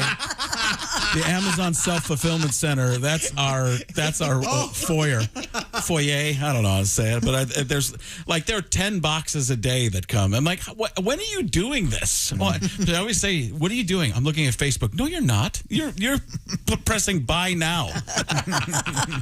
Oh my goodness. When the driver of the Amazon truck, which changes constantly, knows your house, that's a problem. When they're looking for it, I say, how's it going? Is Michelle around? Why? We got another 10 packages for her. They're keeping us busy. Well, surely some of those are gifts for you. I don't remember last time I got a gift. My wife, for our anniversary, our 19th anniversary, my wife called me or texted me, because she's not going to spend the time to call me.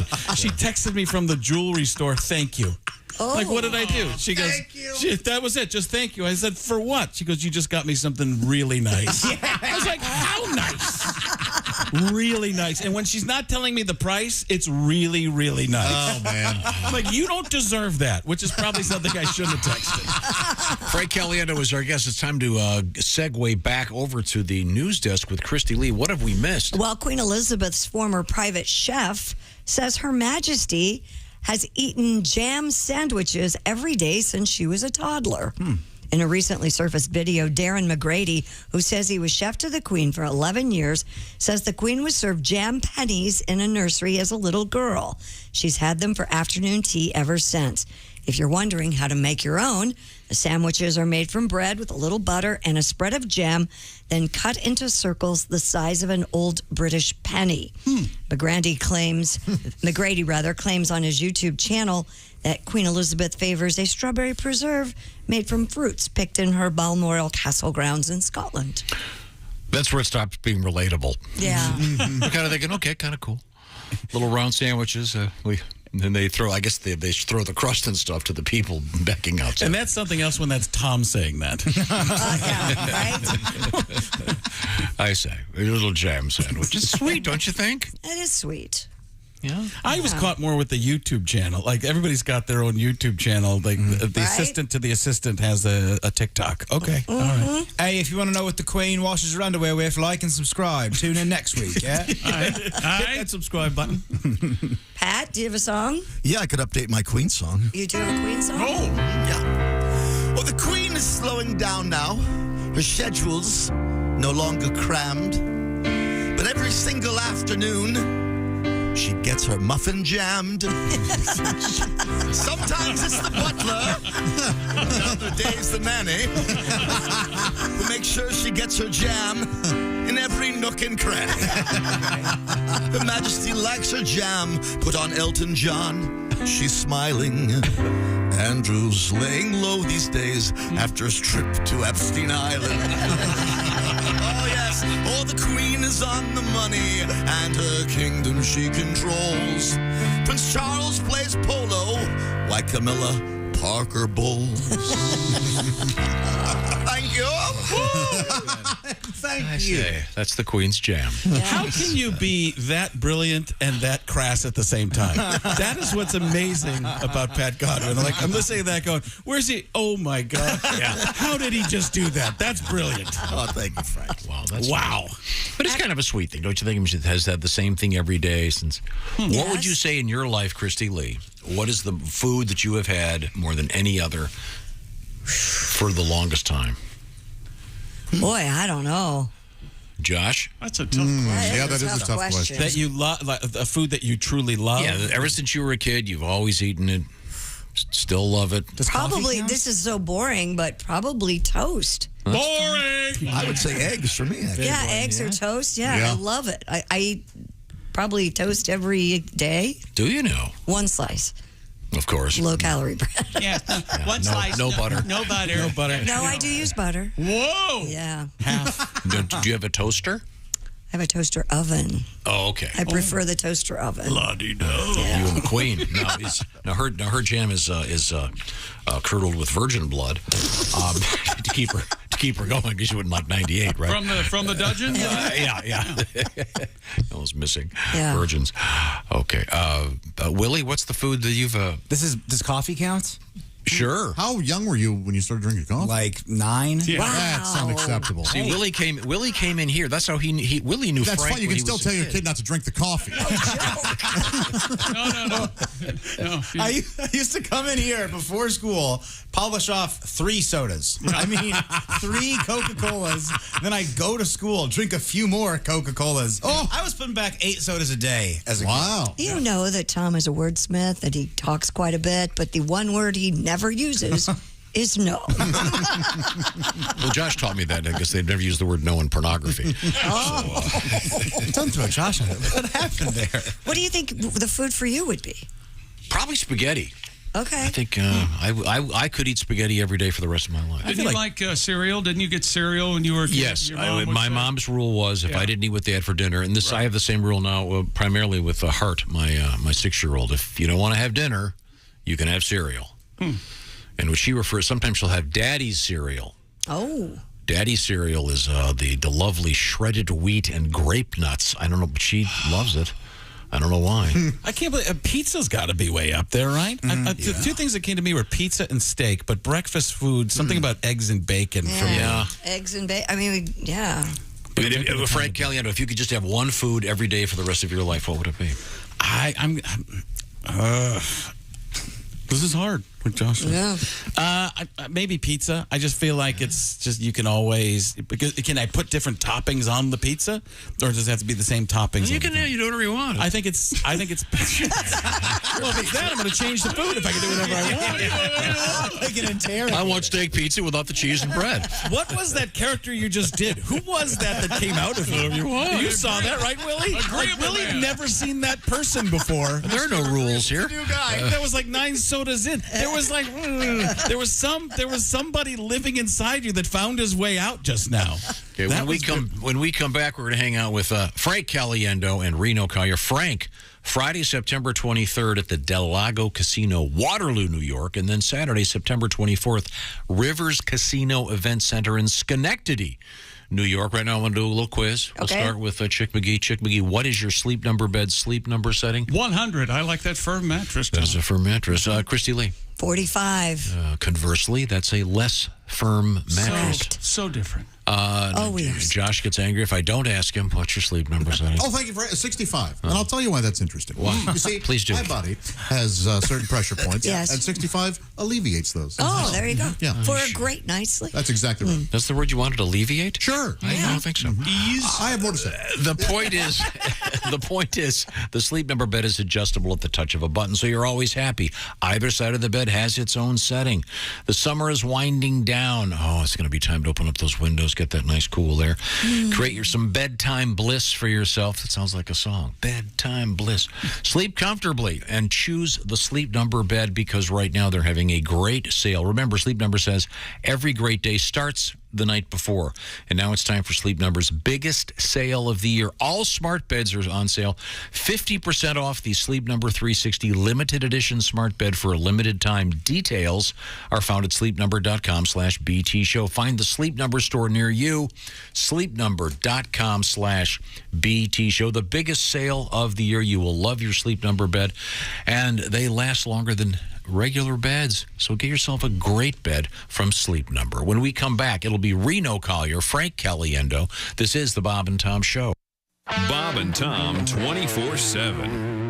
Hey, by the way, Donnie Baker going to be on the road this weekend, Saturday, August 27th at the Toyota Event Center in Princeton, Indiana. And as one of our listeners pointed out, that's the only Princeton Donnie Baker's going to get in. DonnieBaker.com for more information. Josh Arnold on the road this weekend as well, Saturday, August 27th at Daniel's Vineyard in the Heartland, Indianapolis, Indiana. Check out that, JoshArnold.com for tickets and information. Willie Griswold on that event as well. And you are listening to Bob and Tom 24/7 on a Monday. Good morning. I'm Mark Allison with things you may have missed. Apple regularly issues updates to the software powering the iPhone. Sometimes it's okay to dawdle when it comes to installing them, but that's not the case with its latest. An upgrade Apple released Wednesday to close a security hole that could allow hackers to seize control of iPhones and several other popular Apple products. Security experts warning everyone with an iPhone should install the update as quickly as possible to protect the personal information people typically store on a device that has become like another appendage for many. A few close plays at the plate over the past couple weeks have infuriated MLB catchers. Cleveland's Austin Hedges and San Diego's Austin Nola tagged out runners at the plate, only to have the calls reversed after video review, umpires deciding both catchers blocked the plate. It's a difficult play for catchers who aren't allowed to block the plate without possession of the ball. It's also a difficult play for umpires who have to make a judgment call that's got plenty of gray area and currently upsetting catchers across the league. And that's a look at things you may have missed. More of the Bob and Tom Show coming up. Things you hear on the Bob and Tom Show.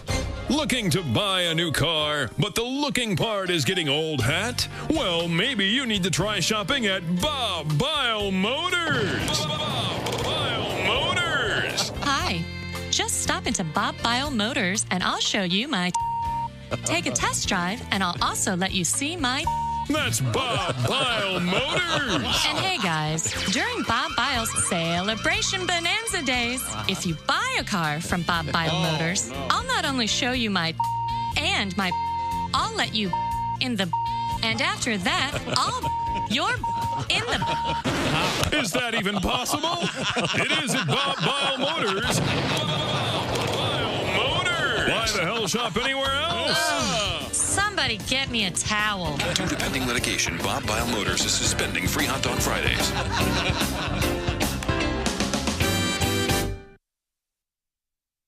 Ladies and gentlemen, Bob and Tom. Didn't you see the Meg with Jason Statham? No, I missed the Meg. You got to watch it. Yeah. Oh, they got a megalodon in that? Oh, yeah. That's the Meg. So it's good. It's fun. Okay. So the story is that one of those big old sharks is alive now. Right, right. There's a series of books that movie's based on that I've read every one of them. Wow. I hate books and I hate you too. Bob and Tom in the morning and highlights all day long. The Bob and Tom Show, weekday mornings at 6 a.m. Eastern on Bob and Tom 24/7. Morning laughter just might be the best medicine. I can hear you, oh no. You're talking out your ass again. Bob and Tom 24/7. Frigamall Broadcasting presents another Bob and Tom Olympic moment in history. Beautiful Katharina Witt of East Germany became a household name in women's figure skating after her gold medal performance at the 1984 Winter Games in Sarajevo. 4 years later, at the Calgary Games, she successfully defended her title. Then, 10 years after that, in 1998, she posed naked in Playboy magazine, a move which critics said severely tarnished her image and marketability. Men throughout the world were outraged. If Katerina were going to pose nude, why had she not done it in 1988 when we were all fascinated by what she must look like without clothing? Yeah. To wait 10 years after her physical prime, when we had all clearly moved on to Nancy Kerrigan, was a slap in the face to male fans everywhere and goes against the very spirit of the Olympic Games. Yes. Hello, Michelle Kwan, are you listening? This has been another Bob and Tom Olympic moment in history. Hey, don't say we didn't warn you. I'm warning you, don't do that. There's laughter ahead. I should be having a better time if this is a party. This is Bob and Tom 24/7. On November 15th, 1864, Major General William Tecumseh Sherman began his famous March to the Sea. Sherman led his troops from Atlanta, Georgia, to the ocean port of Savannah. As he was leaving, Sherman set the city on fire, gutting 40% of it. Atlanta wouldn't be burned this badly again until they gave their franchise tag to Michael Vick.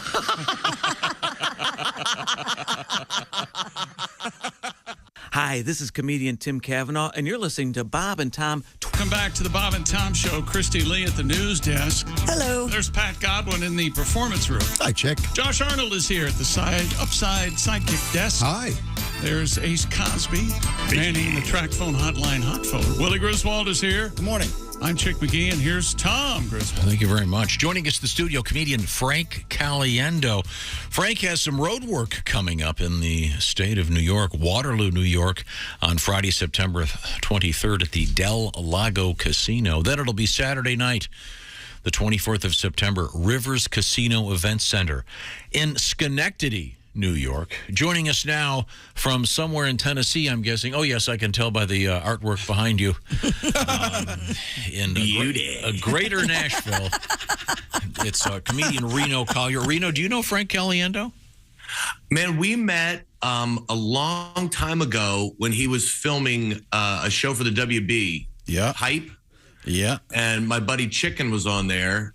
And I went to like the closing party or something. Huh. Great dude. Great dude. I imagine it was the cancellation party. I'm more of a fan than I know him. But now, wait a second. What'd you say, Josh? Josh just ripped me to shreds, but it's the funniest joke you've done for me. Wait, no, I remember, and I'll tell you what. When Reno came up on the screen, I was like, "Who is that?"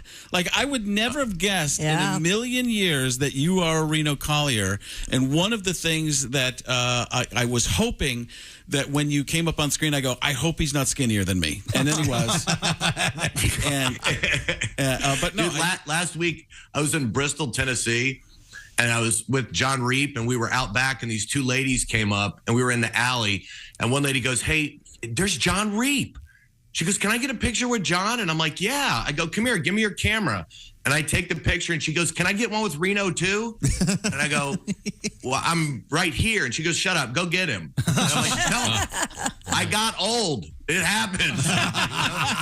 Are we just going to breeze by the fact that Reno has a friend named Chicken? Well, there's some tragic. There's some tragedy with the chicken, but the chicken we used to do this chunky chicken show. He passed away, but funny dude. He was crazy. Funny he was dude. the last giant deal at the Montreal Comedy Festival, because the hype on him was so big and nobody knew what he did, but networks were bidding on him, and he got it up to like over $500,000 for the deal. And then they put him on the WB, and they put him on a sketch show, and he's like, "I don't really do this kind of stuff." Weird. Yeah, and they meshed his deal with my deal, and I was more of a sketch show kind of person, but it was a lot of counseling with him. He's like, "What am I going to do?" I'm like, "Just be yourself, do your thing." And then he got in the XXX movie and stuff like that, and he was doing pretty well. But he was a very interesting guy, and he was a tornado. Yeah, you just didn't know what he was going to do. He came up on what they call the Chitlin circuit, and he was he would do urban comedy rooms, and he'd just go in there with crazy confidence, and he was the only white guy, and he was just, am I right on this? That was the legend of absolutely. it. And he would blow people away, that this guy would come on, and you couldn't really tell, you couldn't put his act, you couldn't say what it was. You'd be like, what is he doing? I don't know. But people just walked away going, I loved him. It's unbelievable. Kind of like Jim Brewer times 1,000. It was like, you'd be like, if you tried to write down his act, you'd be like, I don't know what any of this is. But then you saw him, you're like, oh my God, this, like, tornado was the 100% right word, Reno. Yeah. Chicken. Okay, I'll have to Google him and find out what's going on with Mr. Chicken. Got an obscure request right here. What's that? I don't know if you still do this. Frank Caliendo, do you do Max Wright, the dad from Alf? Sure, I guess. Lynn, Brian, please don't get away from Alf. Why is Alf always trying to eat our cat? That's about it. Mrs. Achmonica. Jake, why is someone in our kitchen? What's happening here? Wow. Ace's favorite show. Ace's favorite show indeed. Yeah. Hey, Willie. Didn't even crack a smile. Yeah, he did. I was just showing Alf videos to my daughter the other day, and she's like, "This was a show." So funny to watch it because the timing was so slow, and I would watch it, and they, "Hey, Willie." I said that should be a new soundbite for Willie Griswold. Hey, Willie, what are you doing over there at the desk? Why are you on your phone, young man? And then Max Wright would have played Tom. What's happening here? Time for the joke of the day? Oh, I loved Alf. Well, now, Reno, what's new with you? What have you got going over there? So first, I've always wanted to do impressions. Like Eddie Murphy was my favorite, but the best I ever came up with was the dude from Major League, the guy from Sling Blade, and Nick Nolte all in 3 stalls in a rest area. It goes like this. It goes, and then, hold on, then Chris Berman's one stall like, yeah. Thank you, Boomer. That was good. Say what you will, but nobody circles the wagon like Nick Nolte. Very nice. So I came up with this kind of a little take deal. It's just something I came up with, and I'd like to read it if I could. It's called Country Fried Takes. Okay. Oh, let's hear it. it. All right. All right. There's a lot going on out there, and I'd like to start sharing with y'all my viewpoints and opinions on some of this stuff. So if you'll allow me, it'd be my pleasure to serve up a tasty helping of what I call Reno Collier's Country Fried Take. As you know, I'm a white, heterosexual, 51-year-old Southern man. And quite frankly, the world is changing too fast around me, and no matter how hard I try, I'm having a lot of trouble keeping up. All right. My kids keep telling me I'm not politically correct, and I'm not exactly sure what that even means. According to my grandpa, being politically correct means you're a registered Republican. And if you're talking about my jokes being politically incorrect, here's one for you kids. Knock, knock. Who's there? The guy. The guy who? The guy that pays for every damn thing in this house so you can live. Recently, my daughter had her friend Alexis over. This girl had on overalls, a cowboy hat, and work boots. And my kid whispers to me, Dad, Alex's pronouns are he, him. I said, I think you mean he, haw. I asked my daughter, so that girl thinks she's a dude? My daughter got real annoyed. Dad, gender is a choice. And I was like, well, my pronouns are me and my, and it's my choice to call her a girl until her nuts drop. Reno. Needless to say, they, them, this, that, and the other all went to Outback without me. Later on, my daughter told me that I'm not woke. Now, when I was her age, being woke meant my ass was out of bed and at work. She said, you just don't get it, Dad. But I think I do get it. The way I see it is this. Woke is just a new way of saying understanding or accepting or nice. Sure. Words that my Southern ass not only believes in, but understands. So, yeah, I think I am woke. But it takes me a minute or two to get used to all these new phrases and identities and choices. I'm going to need you social justice warriors out there to be more woke when it comes to me and remind yourself, hey, he's an old dog and these new tricks ain't going to come easy, but he may get there. Mm-hmm. I'm Reno Collier, and that's my Country Fried Take. Thank you very much. Very nice. Yeah, I think you did a nice job. Is this going to be like a theme? Can we expect another one of these next week? It all depended on y'all's response. So I like it very much. Well, I'll be honest with you, twice as good as the Warren Report. And the only reason I said that is because you just texted me. That is just mean. Twice as good and a tenth of the length. Yeah. Hey, what is your Southern Fried Take on the saguaro cactus? They need all their arms. Very nice, Reno. Thanks, Reno. I really enjoyed that. Well, why don't we grab a couple more news headlines while we've got Christy Lee right there. Actress and Goop founder Gwyneth Paltrow in the news. She's going to make a guest appearance on Shark Tank. Oh. According to Variety, Paltrow's guest role will mark her first TV appearance in the business realm as a guest shark. She will join longtime sharks Mark Cuban, Barbara Corcoran, Lori Greiner.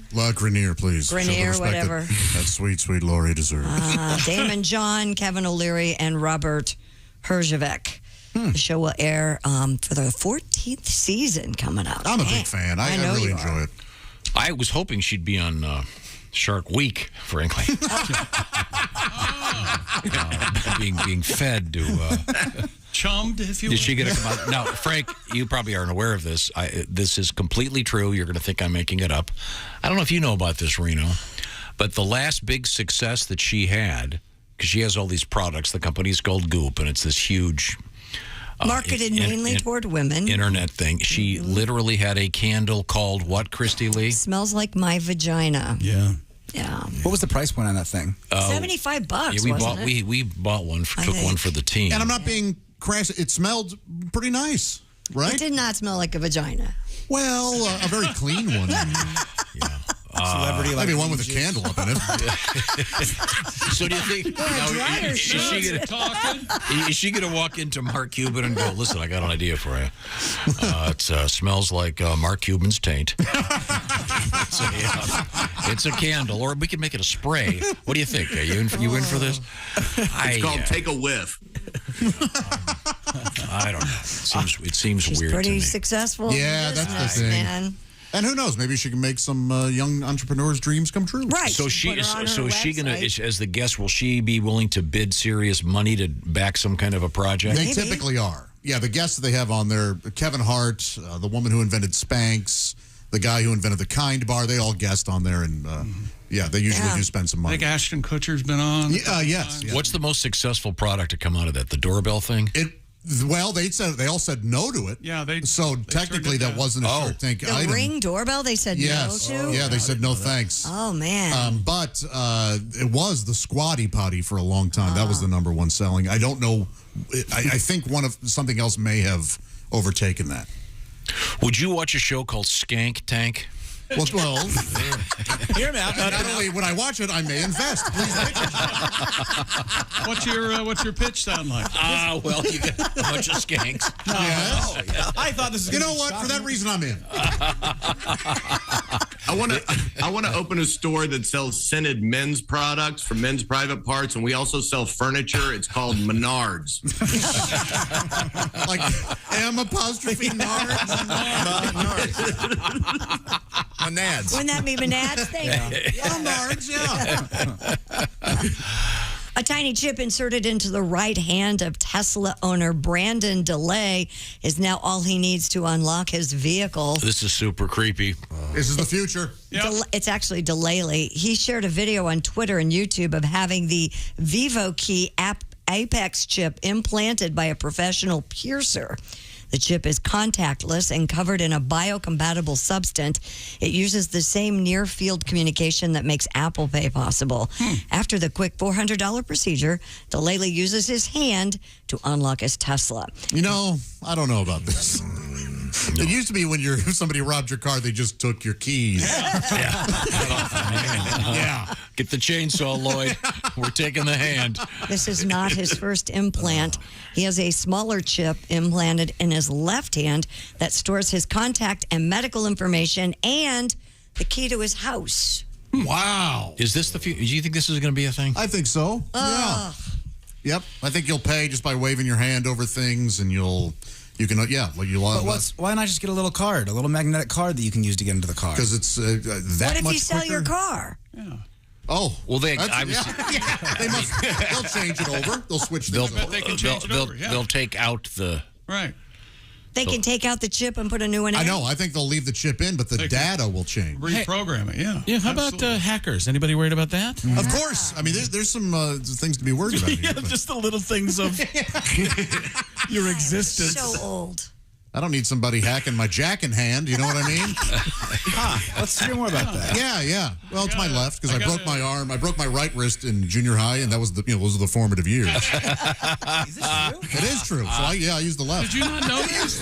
This is way too much information. Did you hear that, Frank Caliendo? I masturbate with my left hand. Are you uncomfortable? Why are you uncomfortable? Why are you rubbing me? Why is your left arm so strong? My goodness. Popeye left. But I gotta be honest with you. That was firm but soft. I can see why. You'll have those nights. Frank Caliendo was our guest. Frank, do you do when you do your live show? Yeah. I know there's a lot of stand-up comedy, of course, a lot of impressions. Is there a point where you have to kind of do a tip of the hat to some of the folks that are no longer with us just because? I mean, I throw a lot of things out that I let people yell names out at the end, and then people will do a lot of people that have passed away. Because to me, unless there's a reference to something, like it's just a quick, like a movie character or something like that, I try to be a little bit more current than that. But that's the tough thing about impressions is, one, they die. When your uncle dies and you do a story about your uncle, nobody knows other than your family that your uncle died. When somebody's not president anymore, everybody knows. When somebody gets canceled, now all of a sudden you're pushing buttons and people are like, 10 years ago, maybe 10, 15 years ago, if I was going to go up there and do impressions, everybody in the room would be like, oh, I hope he does a Bill Cosby. And now people are like, I hope he doesn't do a Bill Cosby. You could just feel. And your Kevin Spacey, by the way, was awesome. Don't worry. I'm not going to touch it. Which is probably where he should have gone. From what I understand, you're not an accurate impression. Well, let's do this in reverse then. What is your most recent impression that you've been working on? Do you have a new one that? I mean, there's always a lot in the works. That Denzel I was doing is fairly new for me. It's just, but it's just like, it's limited to that. Okay, all right, okay. Well, it's immediately you know who it is. You know who it is. That's all you need there. The Avengers. There's a thing where I've been working on manipulating throat movements. Which you start with Kermit the Frog. Hi, Kermit the Frog here. That voice, for some reason, if you bring it down a little bit, it becomes John C. Reilly. I had no idea that I was even talking about that. I don't know if I talked to you about this the other day. But that's one of those things that just comes to you. I thought, and then you bring it up, it becomes Mark Ruffalo. I see this as an absolute win. That's incredible. It's so subtle. I had no idea. And then if you bring it, it becomes Joe Rogan. If you put it back, wow, Jamie, pull that up. Oh my God. That's nuts. That's crazy. Very good. Why would somebody... But I just the other day I started thinking just stupid things to do, and I was like, I was going to put John C. Reilly in other movies, like if he was in Gladiator. I'm Maximus Decimus Meridius. Yeah, but let me ask you this, Maximus. Did you touch my drum set? Did you touch my drum set? Did you touch my drum set? That's hilarious. I love that. Thank you. Frank Caliendo, once again, Frank. On the road, it's New York, upstate. It's going to be the Del Lago Casino in Waterloo. Friday, September 23rd. Saturday, September 24th. Rivers Casino Event Center in Schenectady. Reno, Colorado. Are you on the road this week, Reno? Not this week, but September 2nd, 3rd, and 4th, I'm in Lexington at Comedy Off Broadway. And then the 9th and 10th, I'm in Wilmington, North Carolina. All right. Well, thank you, Reno. I enjoyed your new segment, Reno. Well, thank you, guys. Frank, great to see you. Willie, I love you. Good to see you, too. And everybody have a good week. Yes, sir. Thank you very much. Right now, I want to talk about another guy who's going to be on the road. It's Josh Arnold. Yes. And when Josh is on the road, he saves serious money on gasoline and drives with his right hand, fortunately. What's the upside of saving money, Josh? Well, you just said it. Upside is the incredible app that everyone who buys gas needs to know about. Our listeners are earning cash back for every gallon of gas every time they fill up. Download the free Upside app in the App Store or Google Play. Use promo code Bob and Tom. Here's what it's going to get you. 25 cents per gallon or more on your first fill-up. Cash back, baby. Don't pay full price at the pump anymore. Get cash back using Upside. It's easy, and it's real money that really adds up. In fact, $1 million cash back is being earned by users each week. And if my math is correct, that's $52 million per year. 52 weeks in a year. People can earn 3 times more cash back with Upside than any other product, including those loyalty programs and credit card reward programs that are out there. Well, Upside's the best. It's available at businesses all over the U.S., 30,000 plus total businesses. So chances are that gas station that's your favorite gas station, that is, Upside. You see, you just got lost, didn't you? It will help. See, the downside of ad-libbing, Frank, without the script is what you just witnessed. Just use promo code Bob and Tom when you download the Upside app. That's right. Download it. It's free, and use promo code Bob and Tom to get 25 cents per gallon or more cash back on your first tank. That's code Bob and Tom on the Upside app. Upside, there is no downside. When we come back, the top success stories from Shark Tank. I think you're going to be pleasantly surprised. Right. Okay. This is the Bob and Tom Show. Keep us with you at all times. Get the Bob and Tom app now at your app store. State law.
Things you hear on the Bob and Tom Show.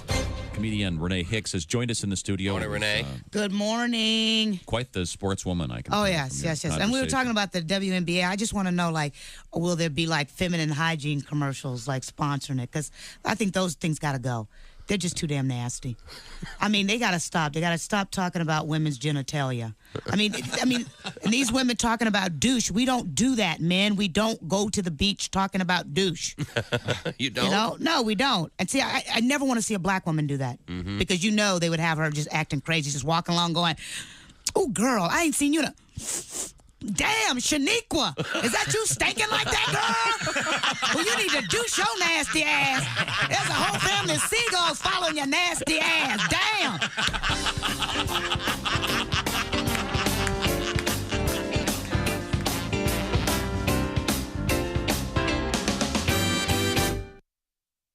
Bob and Tom 24/7. Hey, again, I hope you were around here on Friday last week. We had a great time with the Big Green Egg Cookout on the front porch of the Frigamall building. My favorite, the wings. They were absolutely delicious.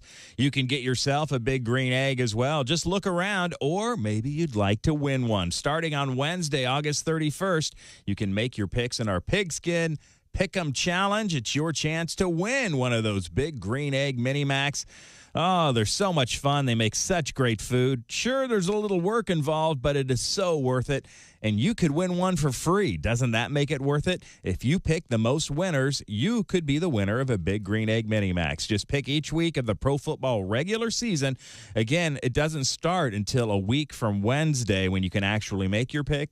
We're just getting you excited ahead of time. Details coming soon at bobandtom.com/contest.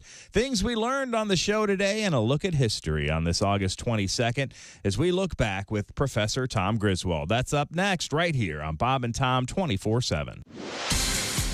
Hi, everybody. Christy Lee with your Bob and Tom News Update. Apple regularly issues updates to their software powering iPhone. Sometimes it's okay to dawdle, but not this one. This latest upgrade that Apple released Wednesday closes a security hole that could allow hackers to seize control of your iPhone and several other Apple products. Security experts are warning that anyone with an iPhone should install that update as quickly as possible to protect personal information. The fast food chain Wendy's is pulling lettuce from sandwiches in its restaurants in Michigan, Ohio, and Pennsylvania after people eating there reported falling ill. The Centers for Disease Control and Prevention is investigating the source of the E. coli outbreak that has sickened at least 37 people. They're trying to determine whether romaine lettuce is the source of that outbreak. Sex toys and shoes? Try sex toys in shoes. A little streetwear label has partnered with a giant in the adult toy industry to create a shoe derived in part from unused and defective amusements that might otherwise go to the landfill. Plastic sole is about 15% sex toy. The rest is non-bleach EVA. Those shoes were introduced last month but have not been one of those sold out in seconds phenoms yet, like some of the other titans in the sneaker culture. And that's your news. I'm Christy Lee. More of the Bob and Tom Show on the way. Hey, Shooter, it's Kenny Tarmac. Hey, we just landed. I'm an ORD, just got in from TPA through ATL. And hey, guess what else just landed? The Bob and Tom app. I know. Now, thanks to the Bob and Tom app, even if I have to go all the way from Foxtrot 20 down to Alpha 4, I can still listen live, see their videos, find an affiliate station, use the alarm, and even send a message. This is Kenny Tarmac signing off and reminding you everything I touch turns to sold. Bob and Tom. If you irradiate poop, it will be sterile, but it's still poop. You can pick your morning radio show, but you can't wipe Bob and Tom on the couch. The next time you're traveling, don't forget about the historical and beautiful state of Illinois. Catch a Cubs game at Wrigley Field in Chicago. Hit a riverboat casino in Peoria. And make sure you visit the charming community of Effingham, Illinois, where Interstate 70 meets the Little Wabash River. And whenever you're in Effingham, visit the Effing House Family Restaurant. Founded in 1854 by the corpulent railroad magnate, Colonel Harry S. Effing, the Effing Effing House Family Restaurant is one of America's oldest and finest dining establishments. Start your day with the delicious effing country breakfast featuring an effing omelet with toast, grits, and a big effing beverage of your choice. Or try our BED, the Big Effing Deal. Once again this week, it's effing ham and eggs. For lunch, try the huge effing burger, hand fried in a rich butter sauce mixed with big effing egg yolks. We call it the effing heart attack. It's an effing experience you'll never forget. And what about dinner? Juicy effing steaks with fresh effing veggies and a creme brulee that's effing out of this effing world. Or go effing nuts with a hot fudge sundae. How would you rate the Effing House Family Restaurant? It was the best effing experience of my life. Rate this place?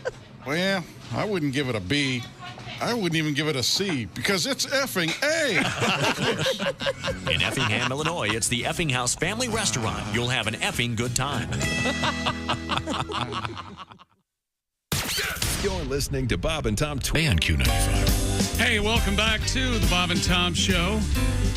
Christy Lee at the news desk, Pat Godwin in the performance center. Hey, Chick. There's Josh Arnold at the upside sidekick desk. Hi, Chicky. There's Ace Cosby. Howdy. There's Willie Griswold. Yo. I'm Chick McGee, and Tom, we have a special guest. We do. He is comedian Frank Caliendo. You know Frank from his many television appearances. And Frank is active out there in the world of podcasting, et cetera, et cetera. He is a man with many voices. And do you do any of the guys on Shark Tank? I don't. I am trying to think of who everybody. Yeah, I don't think there's. No. They're kind of subtle though too. It's hard when people just talk and. I mean, what do you do with it? That's the thing I always find difficult with impressions. That's why the sports guys are so easy, because they're analysts. They're always breaking things down. You just take them fish out of water and break down making toast or something everybody else does. You do. I guess if you did a bunch of the sharks on Shark Tank, you could do Shark Tank's breaking down. Do you still do Boomer? Boomer. Chris Berman. Chris Berman. Oh, Chris Berman. Well, I didn't know. Say what you will. I just do him doing jazz scat. Then it turns into Super Mario Brothers.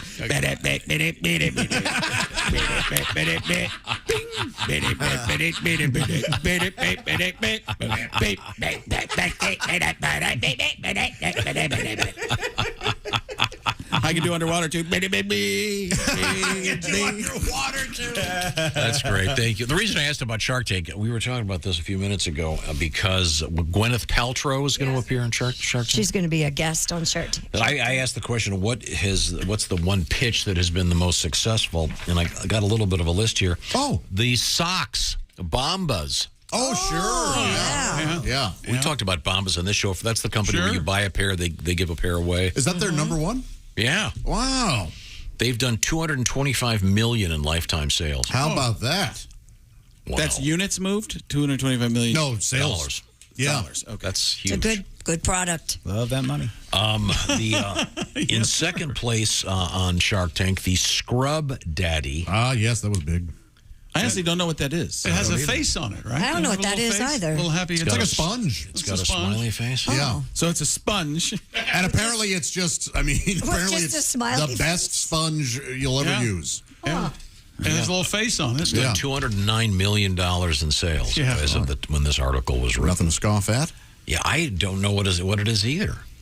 I mean, really did just explain. It's just a sponge, little smiley face. There's little holes in it. Mm-hmm. I know people, like differently abled people, are able to use it because you don't need to grip it. You can just put something in it. Yeah, apparently it's incredible. Yeah. I'm looking this up. Number 3 is the Squatty Potty. Sure. This is that little bench so that you defecate in a position that apparently is better. Yeah, we've all been doing it wrong. Yeah. That's what they say. I have a Squatty Potty. Do you use it? Left-handed. I haven't used it like I used to. You have a Squatty Potty? What do you use it for now? He uses it as a dining room table. You use it as a dining room table. That's right. I use it as a TV tray. Are you coming to Thanksgiving, Pat? Okay. For breakfast in bed. No, it's in my garage. I should put it in one of the bathrooms. It's basically a stool, right? Yeah. Stool for your stool. Like, I love what they market. It's like, here, this is Pebble. What is that? It's a pencil. Yes. With a smiley face on it. It's Scrub Daddy is basically a sponge with a smiley face on it. That's what we said. I've never heard of any of the rest of these. We'll get to They them have coming up Halloween later. ones. I'm going to sell one with a frown. Oh. I don't want to clean either. The anti-sponge. Time now for Today in History, real quick. Oh, so sorry. What is the date? 8/22, August okay, 22nd. let's see what Go happens. ahead. The one with the frown is the scrub stepdaddy. Yeah. That is, I love her, but Jesus. This is well worth it, I think. Okay, what is the date today? Today is 8/22. All right, that would be August 22nd. And what happened on this date? Well, let's see. Of course, who can forget the founding of the Cadillac Motor Company? Oh, very, very nice. Very nice. Let's see. Stand By Me, the movie released. Ah, good film. That is a good movie. So nothing happened today then, huh? That's a great movie. Yeah, That's young okay. Kiefer Sutherland. In 1994, DNA testing linked O.J. to the murder of Nicole Simpson and Ron Goldman, but the jury knew better. Science. What do they know? Let's see now. The Edward Munch painting The Screams, stolen at gunpoint from a museum in Oslo, Norway. Wow. Handy Toover. Happy birthday to, let's see, Bill Parcells, NFL coach. I'm sure he'd be getting a greeting from John Madden. I do. Bill Parcells. Okay. All right. Okay. That's the whole thing. Okay. Just like Denzel. Okay. All right. Okay. And that's pretty much it for today. Things we missed this morning on the Bob and Tom Show. Missed or learned? Learned. What is it? Learned. Things you may have missed. Snakes are nature's flashlight. That's one of Josh Arnold's musings. Tom enjoys pumpkin pie on the shoe is a nice practical joke. Funny. Pretend you stepped in dog poop, reach down, grab that pumpkin pie, go, that's poop, all right. Zarf is something that Josh says instead of saying something funny. How's Zarf you? Frank Caliendo stopped by. He's still here. Let's see. Willie Griswold is polished off 3 sodas when he was a kid before he went to school. Having a nice morning. There's a guy with a Tesla that Good morning. There's a guy with a Tesla that has the electronic key embedded in his hand. Yep. Boy. High fives the car park guy. It drives off by itself. How do you valet park that thing? I don't know. This is the Bob and Tom Show. Got a comment? Our email is bobandtom@bobandtom.com. More Bob and Tom next.